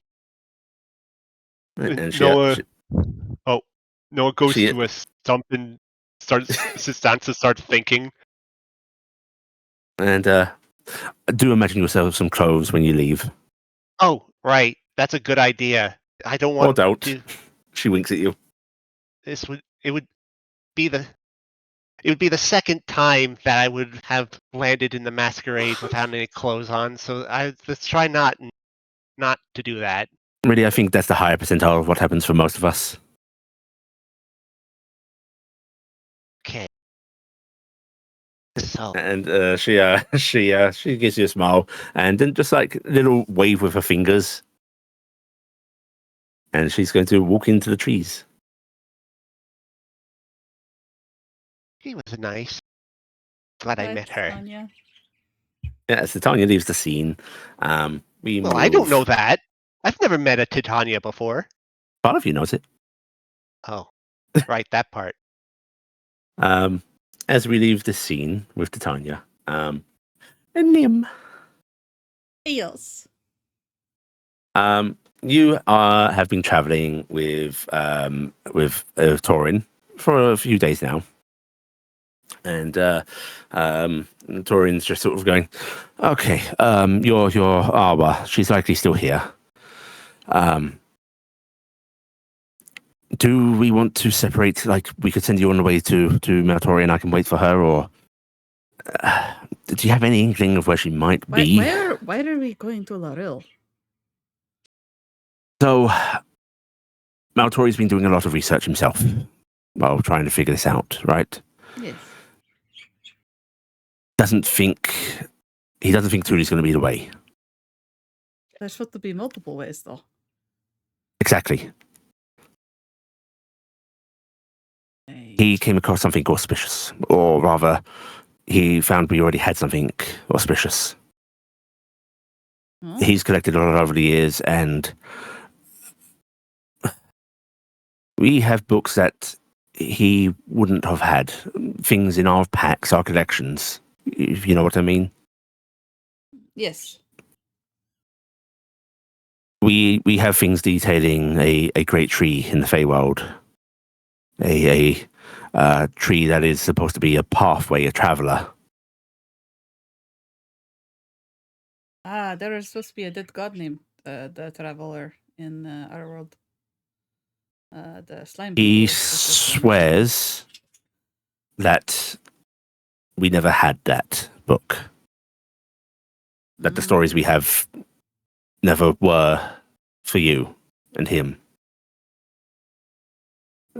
I think maybe that he just misplaced it when we all...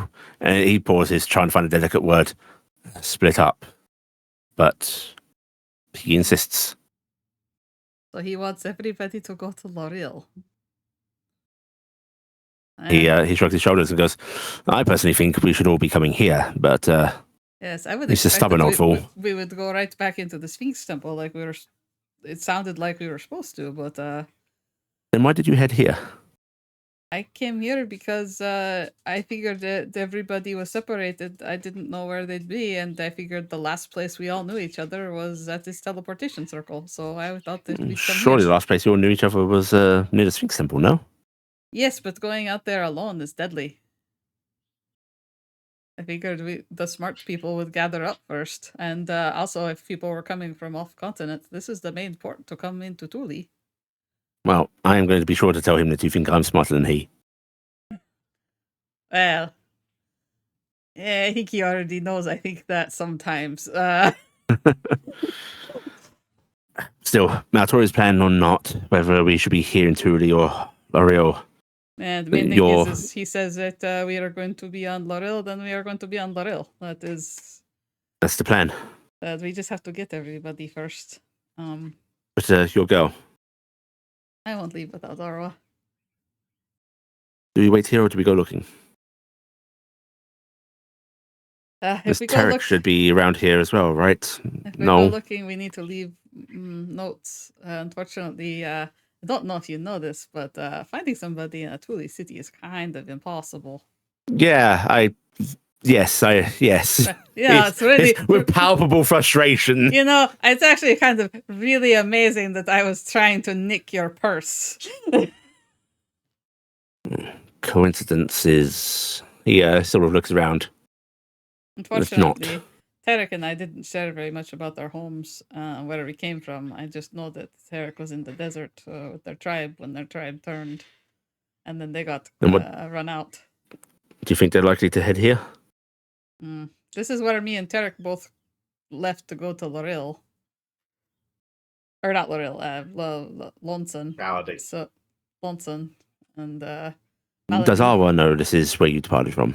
I think I mentioned it. You surely would have told Arwa. Yeah. Arwa knows Nim's entire story, like, because Arwa actually listened.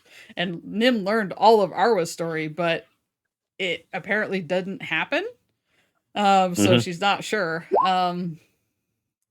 She's gonna go, I kind of know where she was with that one priestess before she was with Maltori, but I don't know if she's still there. But if we leave here, we should leave marks at maybe the stones and maybe at the taverns.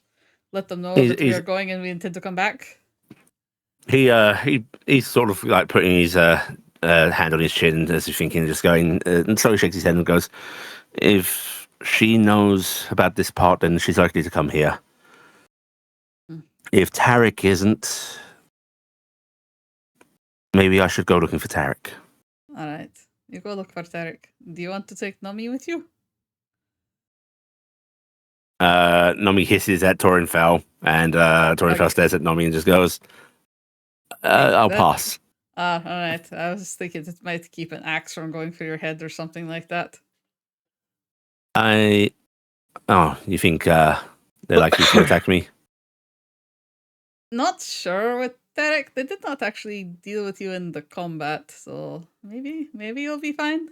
Just be wary. Listen, I'm sure that I can disarm them without hurting them. And he smiles.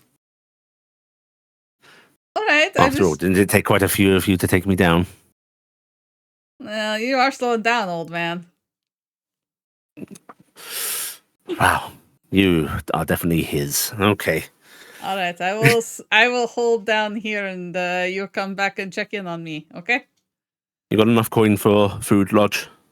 Oh yeah, and I'll pick up what I need from people. No, stop stealing. And he's just going to like take a little coin purse out of his pack and hold it out to Nomi. Which Nomi will nip his finger in the process of taking it. Oh, okay. I will wait for you. Do stay safe.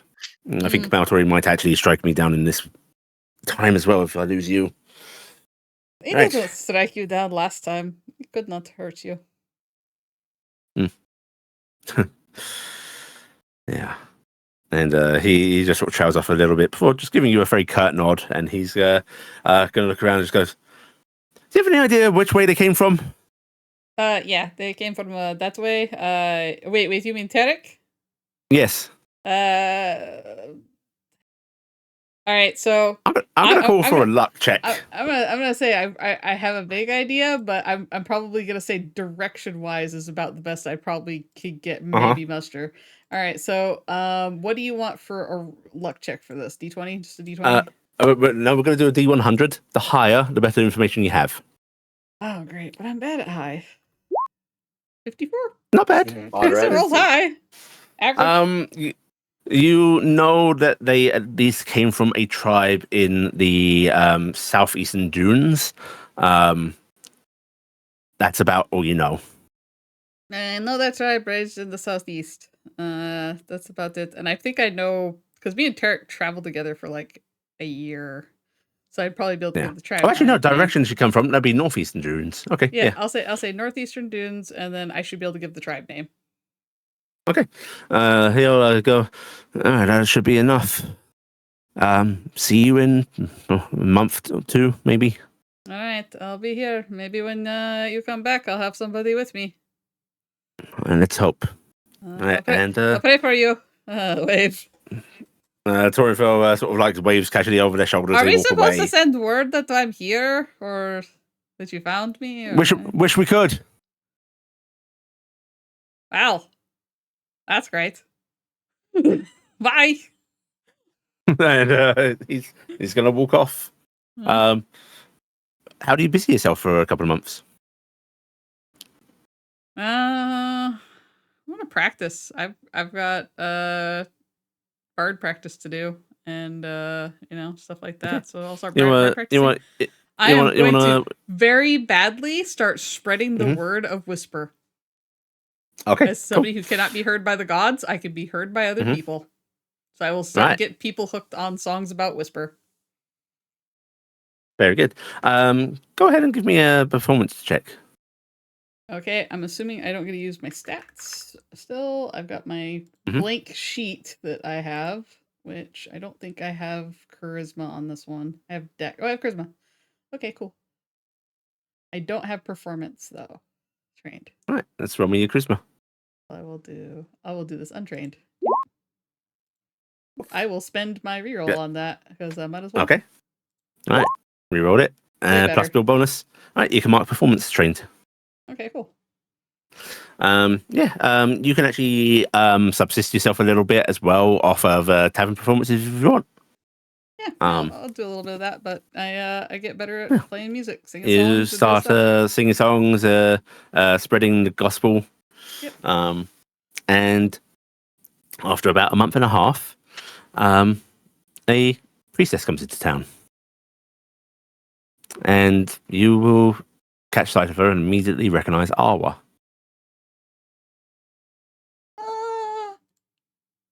Arwa. I'm gonna go check her out. You run off to find her. This priestess clearly very scarpy Tulian holy garb, looking around, and as you approach with Nomi, her eyes light up and she runs over to you and just Mavis. They're just gonna leap into her and just start kissing. She holds you to her face as you kiss her, and you're able to reunite with Arwa, having not left on a boat already. I will gush at Arwa, and weepy tell her that Maltori's waiting for us on the Rill, and that Torrenfel's out hunting Taryc. Did I get told, like, if I got Arwa, did Torrenfel want me to stay, or did he want us to just go ahead? He didn't say. So that he didn't tell me where on the Rill we were supposed to go to, did he? He didn't. Huh. Huh. Which probably means you might want to wait for him. Yeah, I think we're gonna wait for him. I was like, going, do we go ahead or wait? So I'll tell him that I don't know where Taryc's at, but Torrenfel's out looking for them in the desert. All right. Taryc. Spoochy time. Yes. Spoochy time. You and your priest have had a little bit of a rough time of it. Even though you fled very adeptly, you are tracked down. Who knows? 2 trackers. One of them a bit elder, clearly far more experienced. The other, that one girl that you said that could join in the assault. Young tracker. You realize that they are after you when they attack you. The elder Null is immediately going for your companion, trying to take him down, seeing him as, frankly, far more of a threat. An Earth Priest is scary, even if they're not as martially adept. Which means you see a young Nullish face snarling at you, trying to drive a spear into your heart. What do you do about it?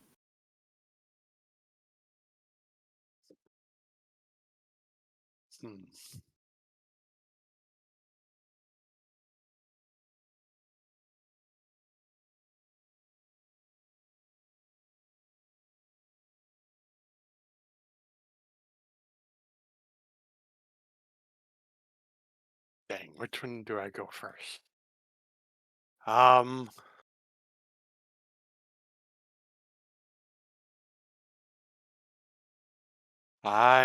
gonna, I'm going to try to protect the Ear Priest. Okay.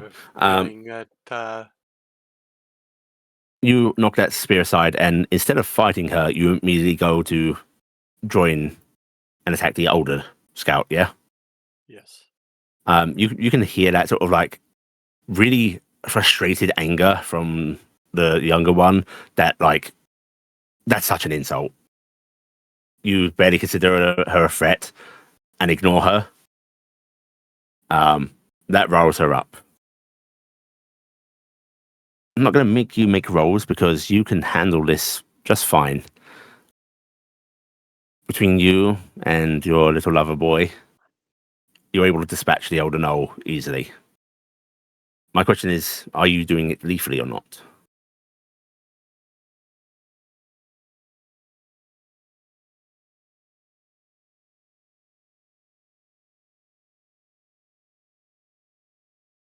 No, I'm gonna do it non-lethal. Okay. You have to act a little harder, more effort to subdue her. What are you going to do with her? You just knock her out, try and get magical bindings from the Earth Priest. What's the method? Tell me how you non-lethally subdue the Elder Scout. I'm actually gonna try to get the Ear Priest to bind them. Okay. You bind them. They fall to the ground. These nature-like wrappings around them. The Earth Priest summoning on the forces of Ilan to bind her with like these very like white wooden tendrils, like a bleached, washed tree, and can do so. And it's that you realize that you haven't been attacked by the other one. And your Earth Priest sort of gestures, and you see that Null running away from you guys. The scout that you've bound at your feet actually barking, getting her, tell others!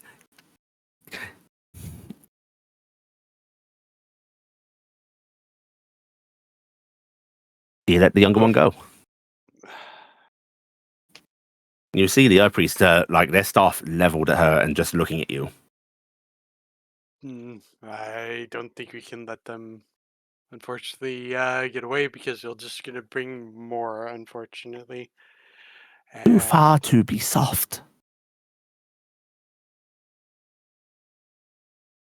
unfortunately, stop them. Right. The priest seems to concentrate. You hear mutterings calling on the war god. And then there's a sudden flash of lightning through the air. And you see that young form just crumple in the sand distantly.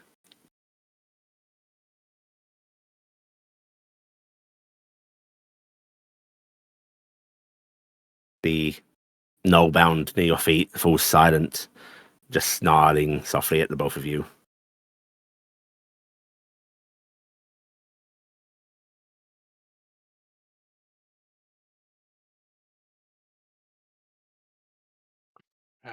How far away are they? The now dead body. Probably a good 120 feet.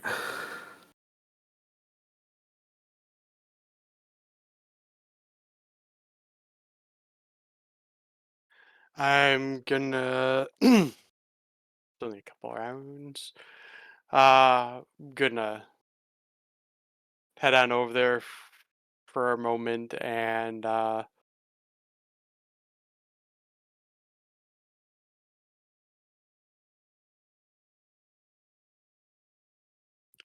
know enough between it's probably most likely Hayen that I have any knowledge of kind of why can't I think of what this word is? Final rights, I guess, would be the best word that I'm thinking of. Well, you know your knowledge customs. Yeah. I'm going to do a quick, as quick as I can, to. Why can't I think of words today? I apologize. Are you wanting to do knowledge customs, or are you wanting to do? I mean, you've been around civilized people. What are you doing? I'll be honest. I'm going to try to use what we call civilized, but relatively quick one because I don't trust that they're just these two. Then you say a soft prayer for her, and unfortunately you can't give full rights here or anything, but that kind of mixes into knowledge custom anyway. Her body is here for whatever needs to eat. Yep. And I'm gonna go back to heading towards where I think the temple is. Are you taking the bound knoll with you? Because as you approach her and where is his name? I'm desperately trying to find his name in my notes. Buran. Buran. Oh, Buran. That's it. Buran. That's right. I named him after the class of ship in Star Trek. Right. And you move back over to Buran, and the scout at your feet, who you recognize as Madara. She's actually from your tribe, like your original tribe. She just sort of spits up at you and just goes, "You strike young one down, but bind me, coward, traitor."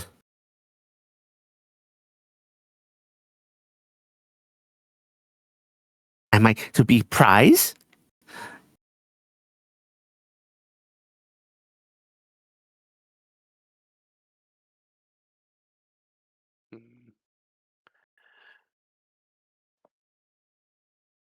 I'm gonna look at Buran. How long do you think those bindings will last?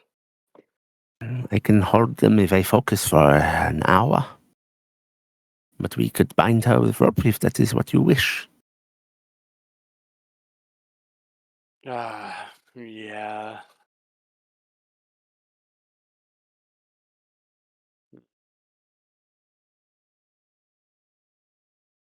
But she will slip bindings eventually. Tempted to leave them here and see what finds them. That is fate of desert. Yeah. At least if others come, there'll be a delay at least. You leave me starve. You will not strike with blade. You have your witch. Strike other one. You are a coward. Sometimes other things are more important than whether someone else thinks you're a coward. Bran sort of looks at you and just goes, you take our pact walk. I will make sure she bound properly. Do that.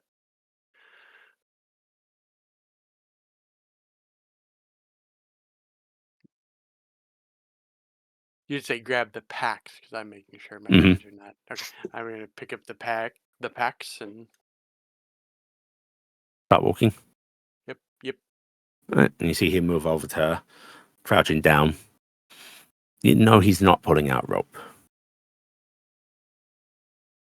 You can just see him slipping things from beneath his file, and you just hear him going, you cannot harm her.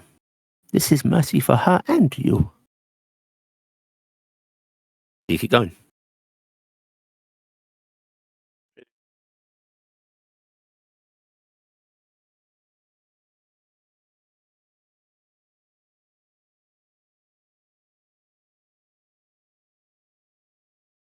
Silence.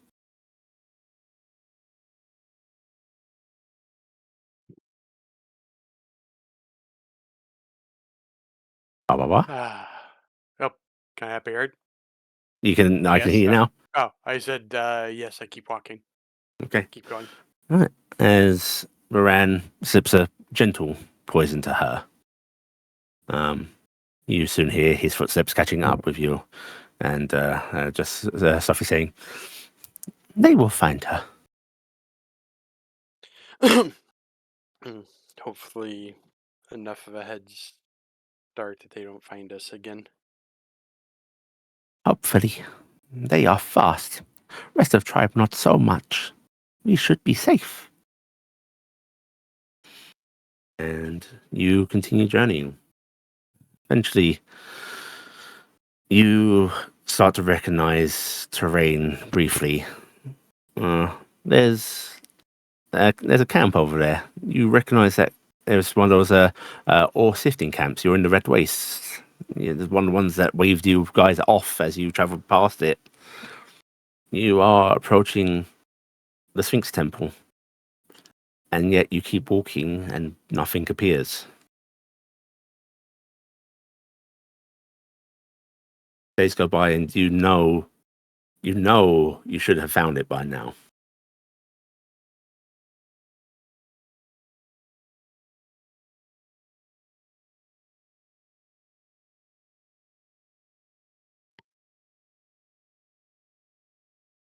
Everything seems like it was, but we're just not getting the No weird time dilations, no strange formations in the sky, nothing.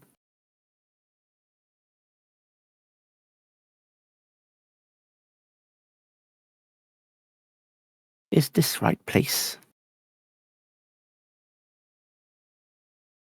It should be, but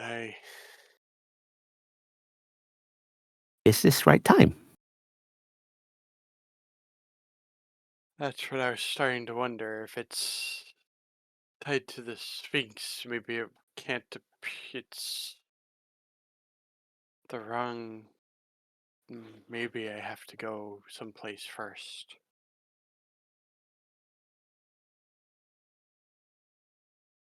Maybe we wait, or he sort of looks over at his staff and just goes, I can try some magics.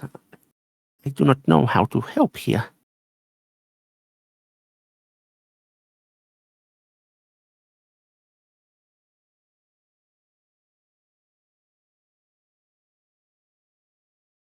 Just curiosity, has there been anything unusual at all happening out here? No, besides the fact it's it's just glass. eerily normal.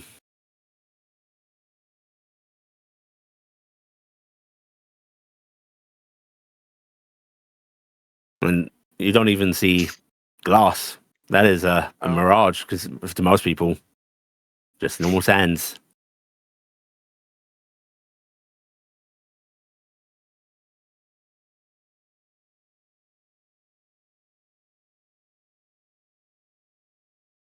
I wonder if I have to go someplace before I am here.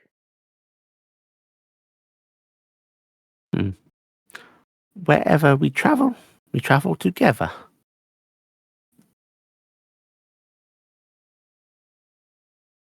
I do not expect a result. Need a result to follow. Question you. Yeah. What would the Knolls refer to the city areas of Thule? Would there be a name for that? Yeah, there's cities? likely a somewhat disparaging knowledge term for it, but it is essentially means city. I have Collection of other would probably be it. I have Big collection of other. not unconcerning. I have a feeling that we may have to go to one of the cities before I come here. We would not be first knows to go to city. City scary, but I follow. Thank you. Can you make me a perception check, please, Taryc?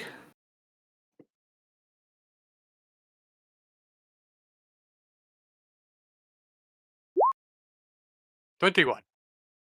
You spot death. What and form of death?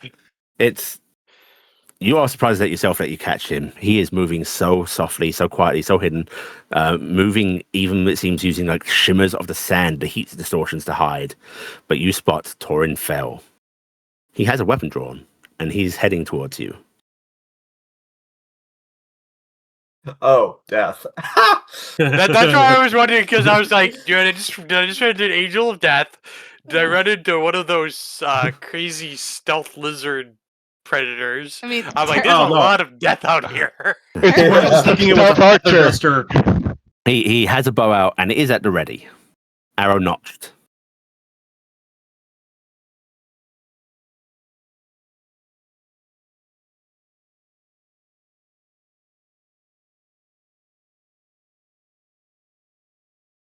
Can you hide us? There's a head tilt at you. Does your gaze anything suggest urgency? Yes, I'm. Immediately he reaches out, grabbing like your shirt, pulling you in close. You hear some utterances. You see him shaking the staff that's desecrated symbol of mirrors glinting, and you feel an invisibility spell taking effect. Why we hide? I spot the person out there that I remember from one of my dreams.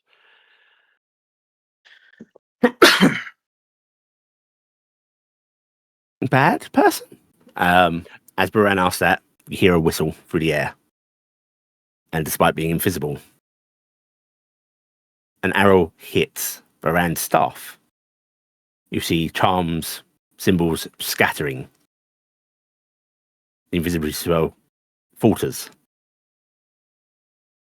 Out of character, because I don't remember this timeline-wise, because I wasn't there for the actual one. What was the kid? We defeated him in combat. Yep. And he was imprisoned by the regent. Okay. So at this point, no idea. No context. Are you gonna No roar, context. Okay, roar that's what I his want. name at him and challenge? Unfortunately, at this point, I don't have a whole lot more to do. Yeah, actually, I'm gonna, because I've got my spear. I'm gonna Torin fell, and I'm going to. I'm actually going to chuck. I might You're have, gonna have yeah. something besides the spear on me, anyways. Yeah, I'm gonna chuck the spear. All right. Go ahead and give me an attack roll. I don't actually remember. Spear's dex or strength throwing. It's Quite great straight, because right? for your And null unfortunately, you got Ur- to do this with disadvantage. Okay. your null priest isn't gonna know if that's a name you're yelling or some sort of weird like other language thing or what. Oh my Okay. gosh. Strange enough, Not good. he steps aside, the spear sailing past him, but he actually also lowered his weapon, and he just goes, "What's your name?" You know who I am. Dealt Okay, with I'm you guessing enough. it's Taryc then. Yes. Oh, good. I thought it was another blasted wild. No, please don't. He's actually putting a hand up, like holding the bow up, far from being able to draw it. Maltori sent me.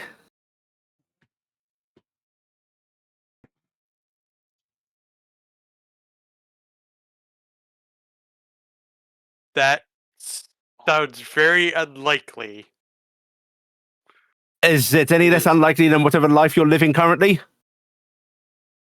That is a point. I'd throw down my bow, but I'm worried about your priest there.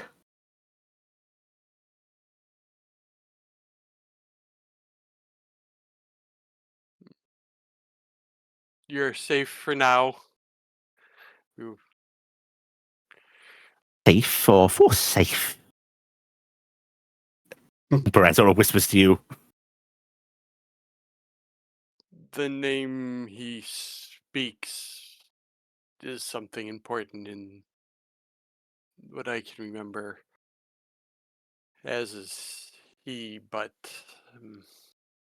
Baran sort of glowers at Torian Fell for a second, and then just turns and starts picking up the scattered charms and such. Make my You're gonna shit help. make big mess. Could Mess my actually spell. help him pick Don't it like up this too. man. Bring my staff. Torin will slowly Stupid approach and just elf. goes, "My apologies, but I've been attacked by a few gnolls trying to find you." They're probably looking for us. Yes, they are. It's been useful and aggravating.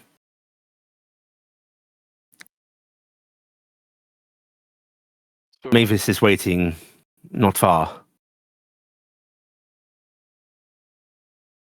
so what has been told to you about what? I'll explain on the way. Okay. Right, he'll wait for you to sort of get gathered, and then he just sort of gestures follow and starts walking with you. Do you go along with him? Warily, but yes. Right. Over the month's journey, he'll explain to you everything he knows. You'll learn that Edmonds are their fracture never happened. That Edmonds was able to convince them that something strange, and their party is scattered to the four winds looking for you guys.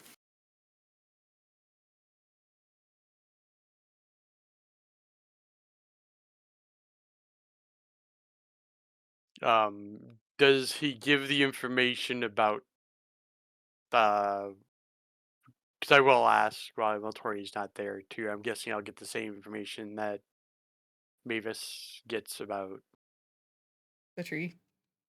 the tree. Yep. He will explain to you everything. Like it's a long month to have conversations, probing such and so on. You'll learn everything Mavis learnt, and I'll let him know that I'll give him my idea, which was to get to the Sphinx Temple, and it did not appear. maybe Maltori was right then. Fuck. Bran Still brought up a right. good Orin and point. Mavis are Maybe both going to be it's- like grumbly faces. We thought we were Yeah. right. Maybe it's the time. We've heard that it's more than just time they control. It's tied to them more. Maybe it's the specific time it appears and it's not now. Maybe, but I think he's more concerned about getting all of you back together first before considering this. He's very worried. And that tells me that it is the real Maltori. Well, real. I don't actually know how to describe any of what's going on right now. It should. Have some faith in the man. Irony. But we've with you, yes. Eventually, you'll find yourself back in... Which one was this? The hub. Elder Hub. And you takes a few moments of actually searching for them, but you are reunited with Mavis and Awa.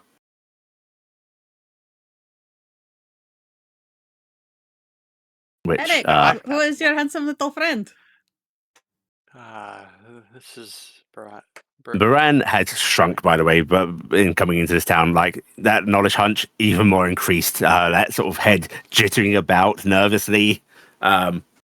Is he giggling? Yes, in a very Nervous worried giggle. way. Yeah. Yeah. he has helped keep me alive through all this. Which, by the way, Torin did advise that he either remove or cover up both his staff and the gems that they wear over their eyes. Yeah, probably not the best. Priests aren't the best well-loved in town, yeah. Yeah. Which Baran is very reluctant to do so. Like, there's a lot of pride in what he is. Do you want to press him to do so? Or are you going to defend him being who he is?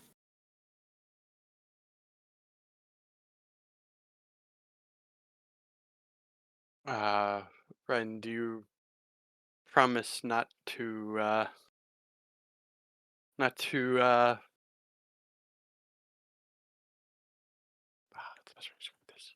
You aren't going to ask him to promise you something when you know this man would do anything for you. Yes, I know. That's why I'm doing. You know you can trust him. Just defend him. Dude, that's what I'm doing. I'm like, basically trying to get him to not use his magic on people, basically, unless we need to defend. He nods and goes, "Of course, I will cover stuff with cloth, but I will not." And he sort of touches the gems over his eyes. I will not remove. Understandably, thank you. So there is linen wrapped around the head of his staff, obscuring the desecrated icons, which would probably cause the most offense. Mm-hmm. Yeah. But he does not hide the sort of proud marking of jewels over the eyes. Welcome, Baran. I am Mavis Jemma Maltori. This is my beautiful betrothed, Arwa. To have you here. At this point, Awa has swapped out of those holy vestments, which, Mavis, you will learn, like waiting for Taryc and so on, what Awa experienced. Which is she found herself awakening as a priestess, like not a high priestess, but a fairly well-ranked priestess. Which gave her a lot of confusion and so on. She was not in this form, like this appearance. She was drowish, but she hadn't mimicked the priestess from before. And she found out she wasn't raised by that priestess. The one that took her in was genuinely kind. Did not cast her out when she stopped being a child. Is she in drow form? She is in drow form currently. Yeah. Okay. She is in the form that you recognize as Awa. Like, she resumed taking that appearance. Yeah. because in her mind, that's her. Yeah, she will have Yeah. gotten Mavis's story of everything that happened with her and everything that happened to Nami and such. She'll caught them up on that. Which there is a awkward sympathy about Mitzi. Honestly, Mavis is more upset about Fula. Mm-hmm. I mean, there's this awkward sadness But she about will Mitzi, but she's going to comfort you and encourage you to cry about Fula. Yeah, I mean, she actually she's still getting upset about the fact that she shoots fire now. She does like this. Nasty. But yeah, a lot of you are reunited. And Dorian goes, I very much suspect that we won't be seeing anyone else here. Yes. So, Mr. Moneybags, are you going to buy us passage? Of course, I'm going to buy you all passage. Let's see when the next ship's coming in. You want to pick on our papa and tell him that you had to pay for his kids and get them candies and such? Honestly, I am still flummoxed by the concept of him having anything close to children. Really must have done a number on his heart. He's a softie. He sort of just like shrugs and nods a little bit, as if, yeah. But unfortunately, you do have to wait a little bit for a ship to come into port. Another week goes by before one finally arrives that is willing to take passengers. It's a little trickier, especially since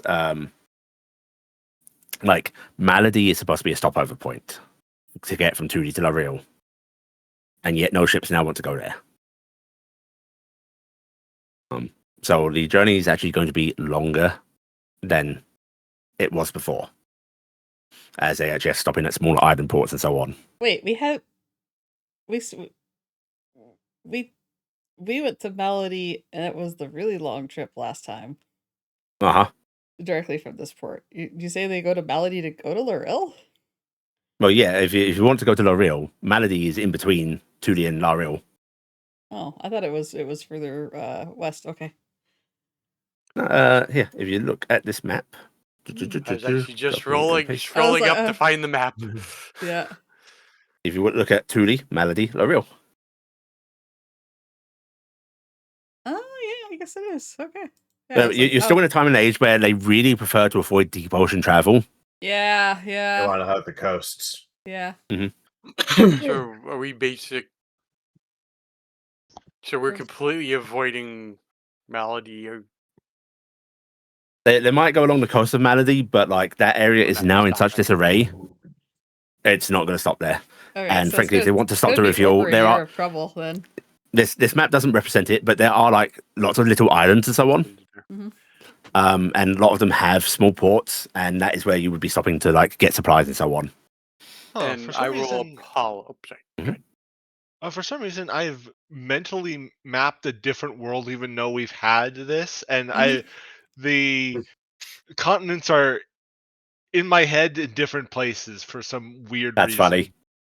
Yeah, for some reason, my brain had Malady where Arcanist was, and Loril where Malady is. And for me, Loril was where Arcanist is for me. Oh.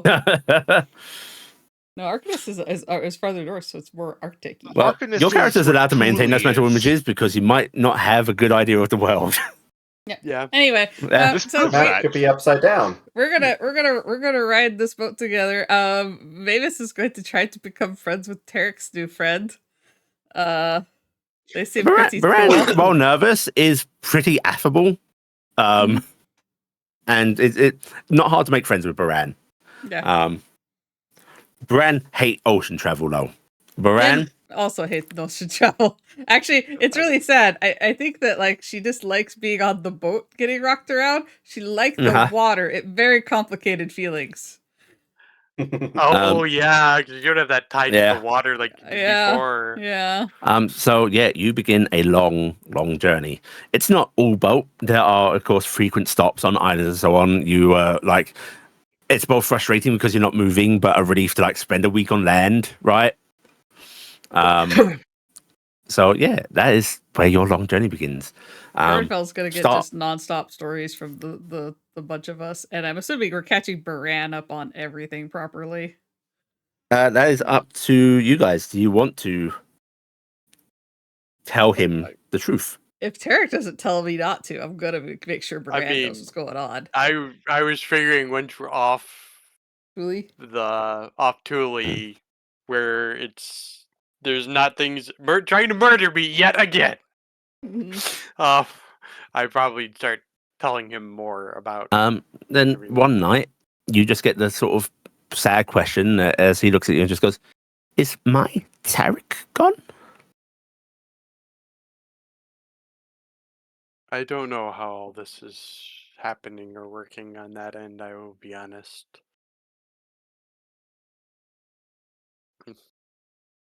I am going to, because again, we're not on Thule, so I have things that I can get away with that we couldn't do in front of other adults.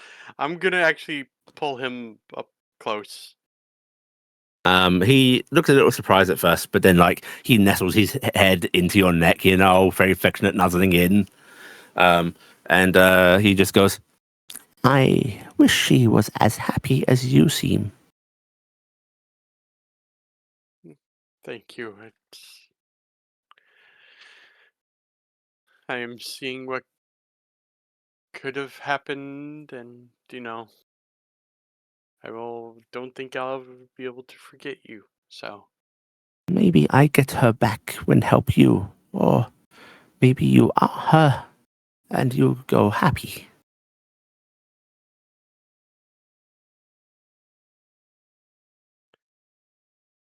hopefully you're able to be happy too with whatever happens in the end. And he just sort of squeezes into you. Right. And Mavis is gonna go, "Look, Arwa, I think Taryc is engaging in ritualistic courting. It is so cute. I can't hear what they're saying, but look at their cuddling." They look like snuggle puppies. There's not enough fighting. Obviously, it can't be real dolls. We saw the neck and one head go into the neck. We just assumed there's biting involved. Yeah, I would like for you guys to think about your journey. There are stuff off points and so on, but it's a long time. Think about your interactions, how you like relationships to develop. You can easily make friends with Torin Fell. He's always a little aloof and stoic, but not in an unfriendly way.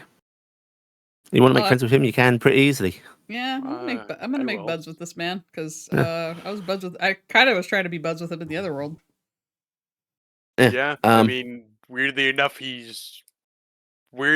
probably the more likely trainer of the party would be him than Maltori is for what I am.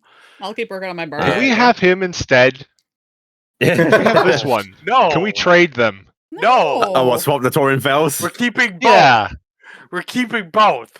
But one of them tried to kill us. I want the one who seems chill. Can we keep Moran? Oh, we'll trade the one. We'll trade the Torinfell we've dealt with this Torinfell. Yes, I thought you meant with him with Maltori. I'm like, no, not giving up Maltori. No, the Torinfells. I want to keep our Maltori, but they can have our Torinfell. Anyway, Sorry.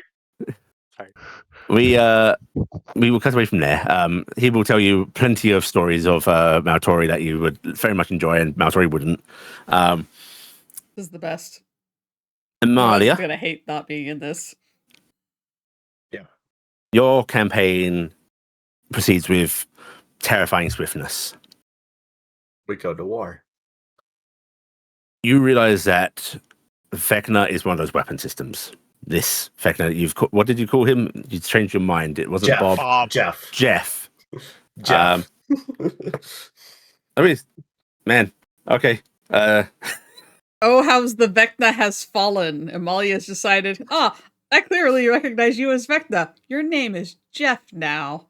Smile. I don't want to have that connection to this thing. Okay, so you and Jeff Peterson continue the campaign, and she uses her axe more.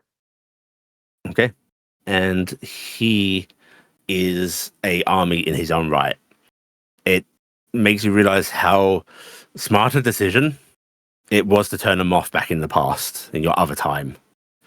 Because letting any of those units out, Arcanist, the empire that Endressafil is forming, is unstoppable. You face heroes. You face parties that have come to stop this war machine. You face reflections of you and your friends, essentially, trying to stop this encroaching evil.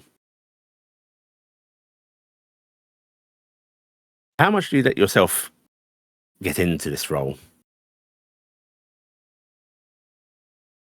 She gets into it. Okay. Cassian, Ah, you arrive home. You get to see your family again. Your sisters look so happy and healthy. There's like a pretty sizable little home. Like, it's bigger than the one you saw them in previously. They're way different estate. They are nowhere near where they were living before. okay. And with Kata, there was a bitterness in her, right? Mhm. That stubborn pride. It's nothing like that. There isn't the hard scar of hardship lingering on this family. Your mother doesn't seem as nervous. Kata and Neri seem happy. Annoyingly, Neri seems more educated than you.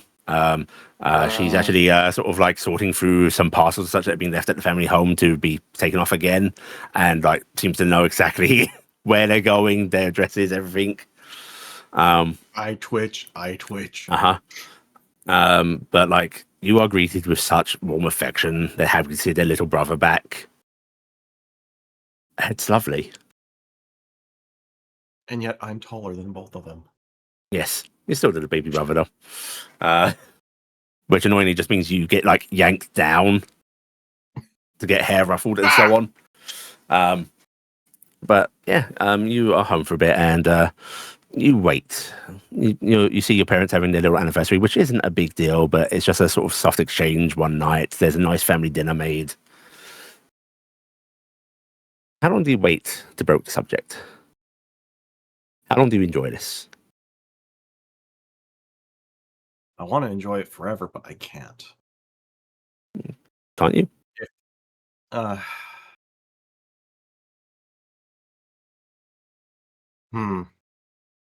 Don't immediately want to dampen the festivities. Want to take time to absorb it. About a week. Okay. You wait a week. And I think you probably let your father know first that you're going to be broaching the subject, right? Mm-hmm. And you see him actually sort of like softly preparing your mother. And it's tearful. She clearly does not like the idea of you or your sisters, anyone leaving. It's like she clearly has this idea of like, oh, the kids are going to be around here forever. They might build another house nearby, but they're not going to leave. They're not going to fly the nest. But she also just deeply cares about you and your happiness. So you don't really have to convince them, you just have to comfort. And I'm going to comfort them as much as I can. It's after that comforting and an assistance that you prepare properly, which does take you another couple of weeks. Not that you can just grab a pack and go, but like your mother is insisting that she's making you a traveling outfit, and it's just this whole play of make you stay a little bit longer. You don't think it's going to last forever, so do you choose to humor her? Up to a point. And if it just seems like she's going to keep adding more, he's just going to vanish one night. It doesn't really get to that point. You do have to sort of like go enough at some point, and she listens to you. And so it's very, very well over prepared and with funds that you think might be a better part of the family savings. That your family says goodbye to you.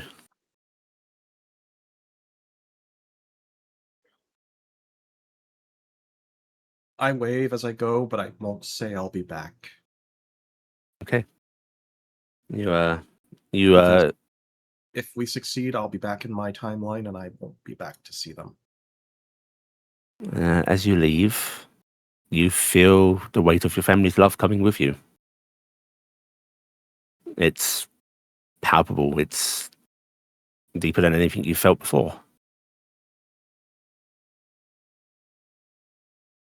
And as you think of your love for them, you feel power. Do you want to try and embrace it? Yes. You It's what stop it on the believes road after about a all. mile away, thinking of them, and you hold out your hand, and there's holy light.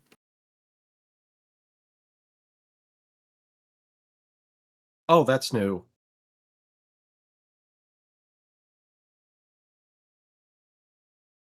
And I'm going to hold it in my hand, and I'm going to put it over my heart, the other hand over, and just whisper thank you, and then I'm going to run hard for Edinburgh.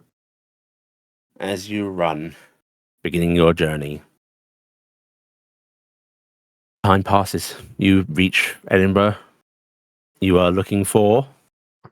Black Seer Tower. It's there. You head up the path to its front gates. Yes. Okay. You arrive there, and they're closed, imposing as they always were.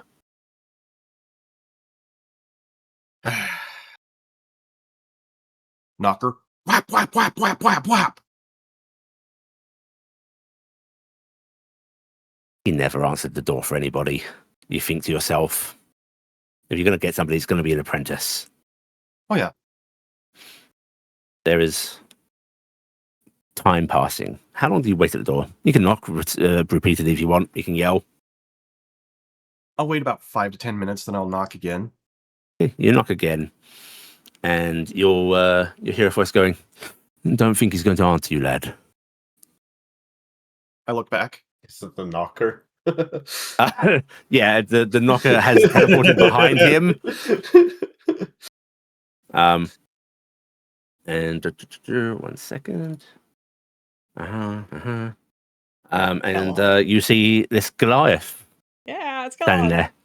there, heavily armored, and like wearing some fake vestments, like it's just a tabard. You see a holy symbol around his neck, draped over the armor. This Do I tall figure. recognize the armor? You don't recognize the armor. I stop, I turn back, and I just start creening back. And creening back. And I thought I was tall. He reaches a hand out and goes, "I was told to look for a centaur with a terrible goatee." It is terrible here. You're Cassian. Yes. Helen Levinson. Well, it's nice to meet you in the flesh. Your Maltori's looking for you. And I've been trying to find ways to track down Maltori. We're having communication troubles. I assume you've noticed. I haven't gotten to that point because I didn't have the money to try and get a sending sent. Or a wizard, no? I have no power. Strange. It's not a power given, it's a power learned. You've forgotten it? I can't read. Ah. Must be fixing. You have no idea. No, I was coming here hoping Master Blackseer might be able to send a message to Maltori, because Master Blackseer has the ability to see things. And even though he can be a jerk with not providing all information, I still trust him. I've tried talking to the man. I got his apprentice. Says that his master sees nothing of import. Nothing of... Apparently we're beneath his notice. If you were a wiser man, I think he'd take interest in that, but, Who's his apprentice? some girl. Huh. Okay. Because I would have figured... Okay, yeah. Still. Are you capable of travel? Yes. Where are we off to? We're going to go to Portsmouth.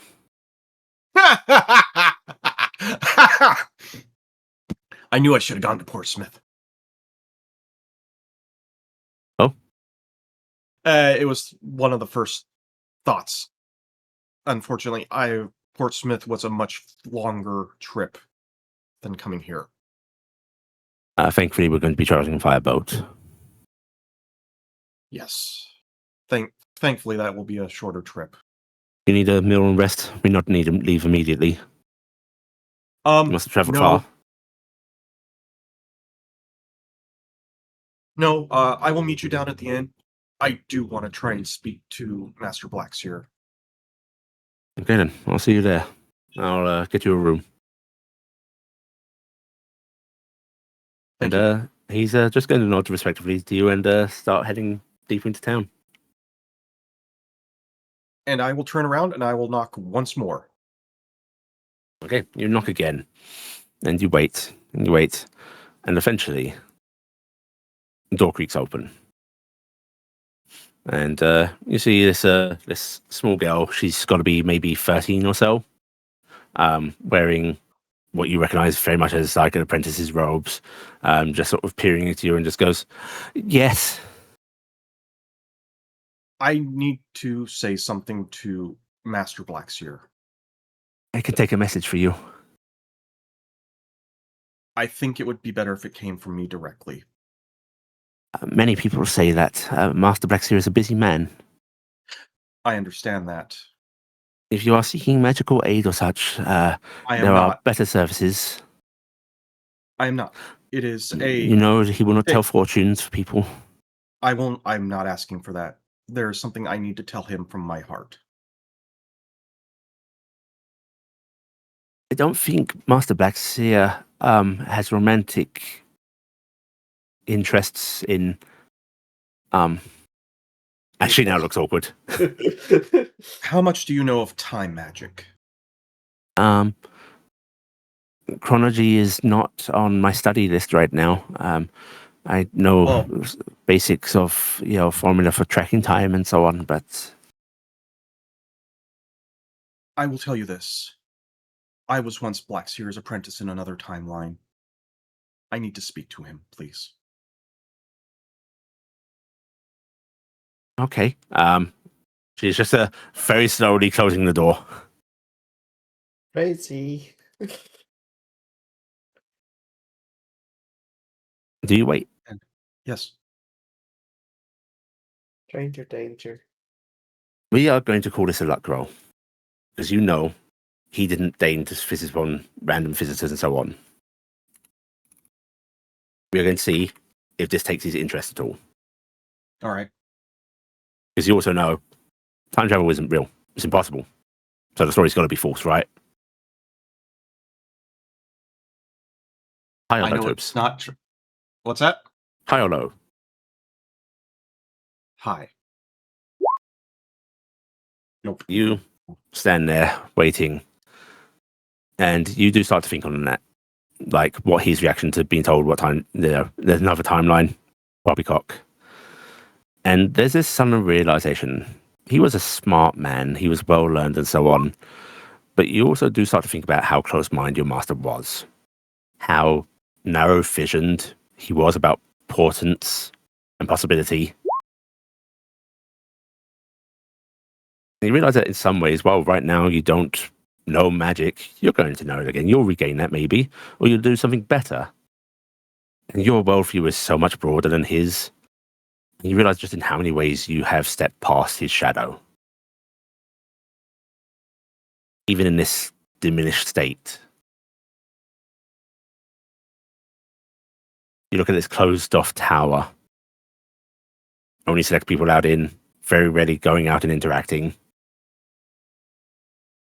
and it feels almost sad.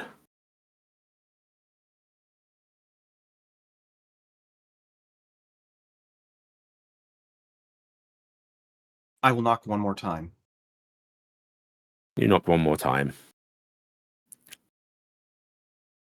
And a silence of ignorance meets you.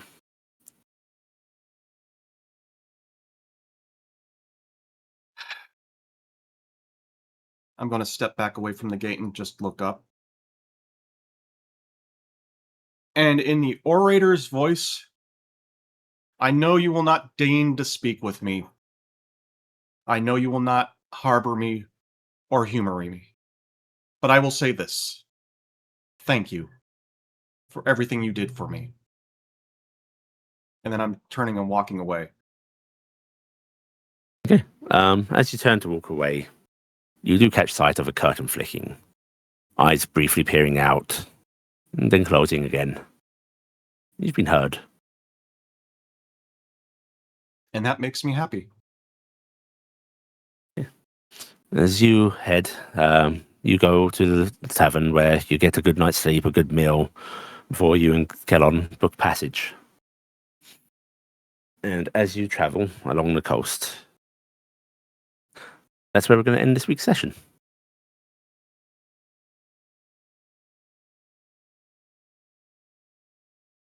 Right, everybody. How much did I get? None. Oh. No XP, no piety, just time. Were you saying everybody? But And no How deaths. How much do I get for killing the plot? minus 200 experience points. That's nothing. That's okay. Keep doing it, Noah. But yes, we are approaching reunitation for a lot of people. I would like for all of you to think about what a good year or two looks like for your characters.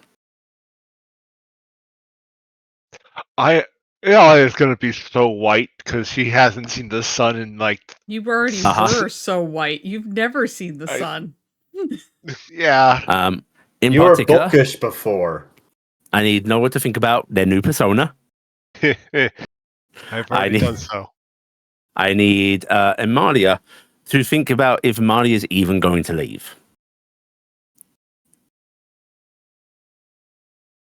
I need Iala to think about what it's like to fly out with her mother. Aww. Okay. And what it might look like to actually say goodbye. Okay. The other wants to take that mom back with her and trade the other mom, if that's okay. I mean, No. you could ask her to you could ask her to journey with you if you wanted. That'd be a thing to try. Those that have not set on the path and met up with Maltori's party, think about what's happening. Yeah. Because Iala has gone out to find her mother, but when she woke up here, this is not her mother, and she is not this mother's Iala. And that's something she's probably constantly reminding herself, and it hurts her sometimes. But she probably doesn't.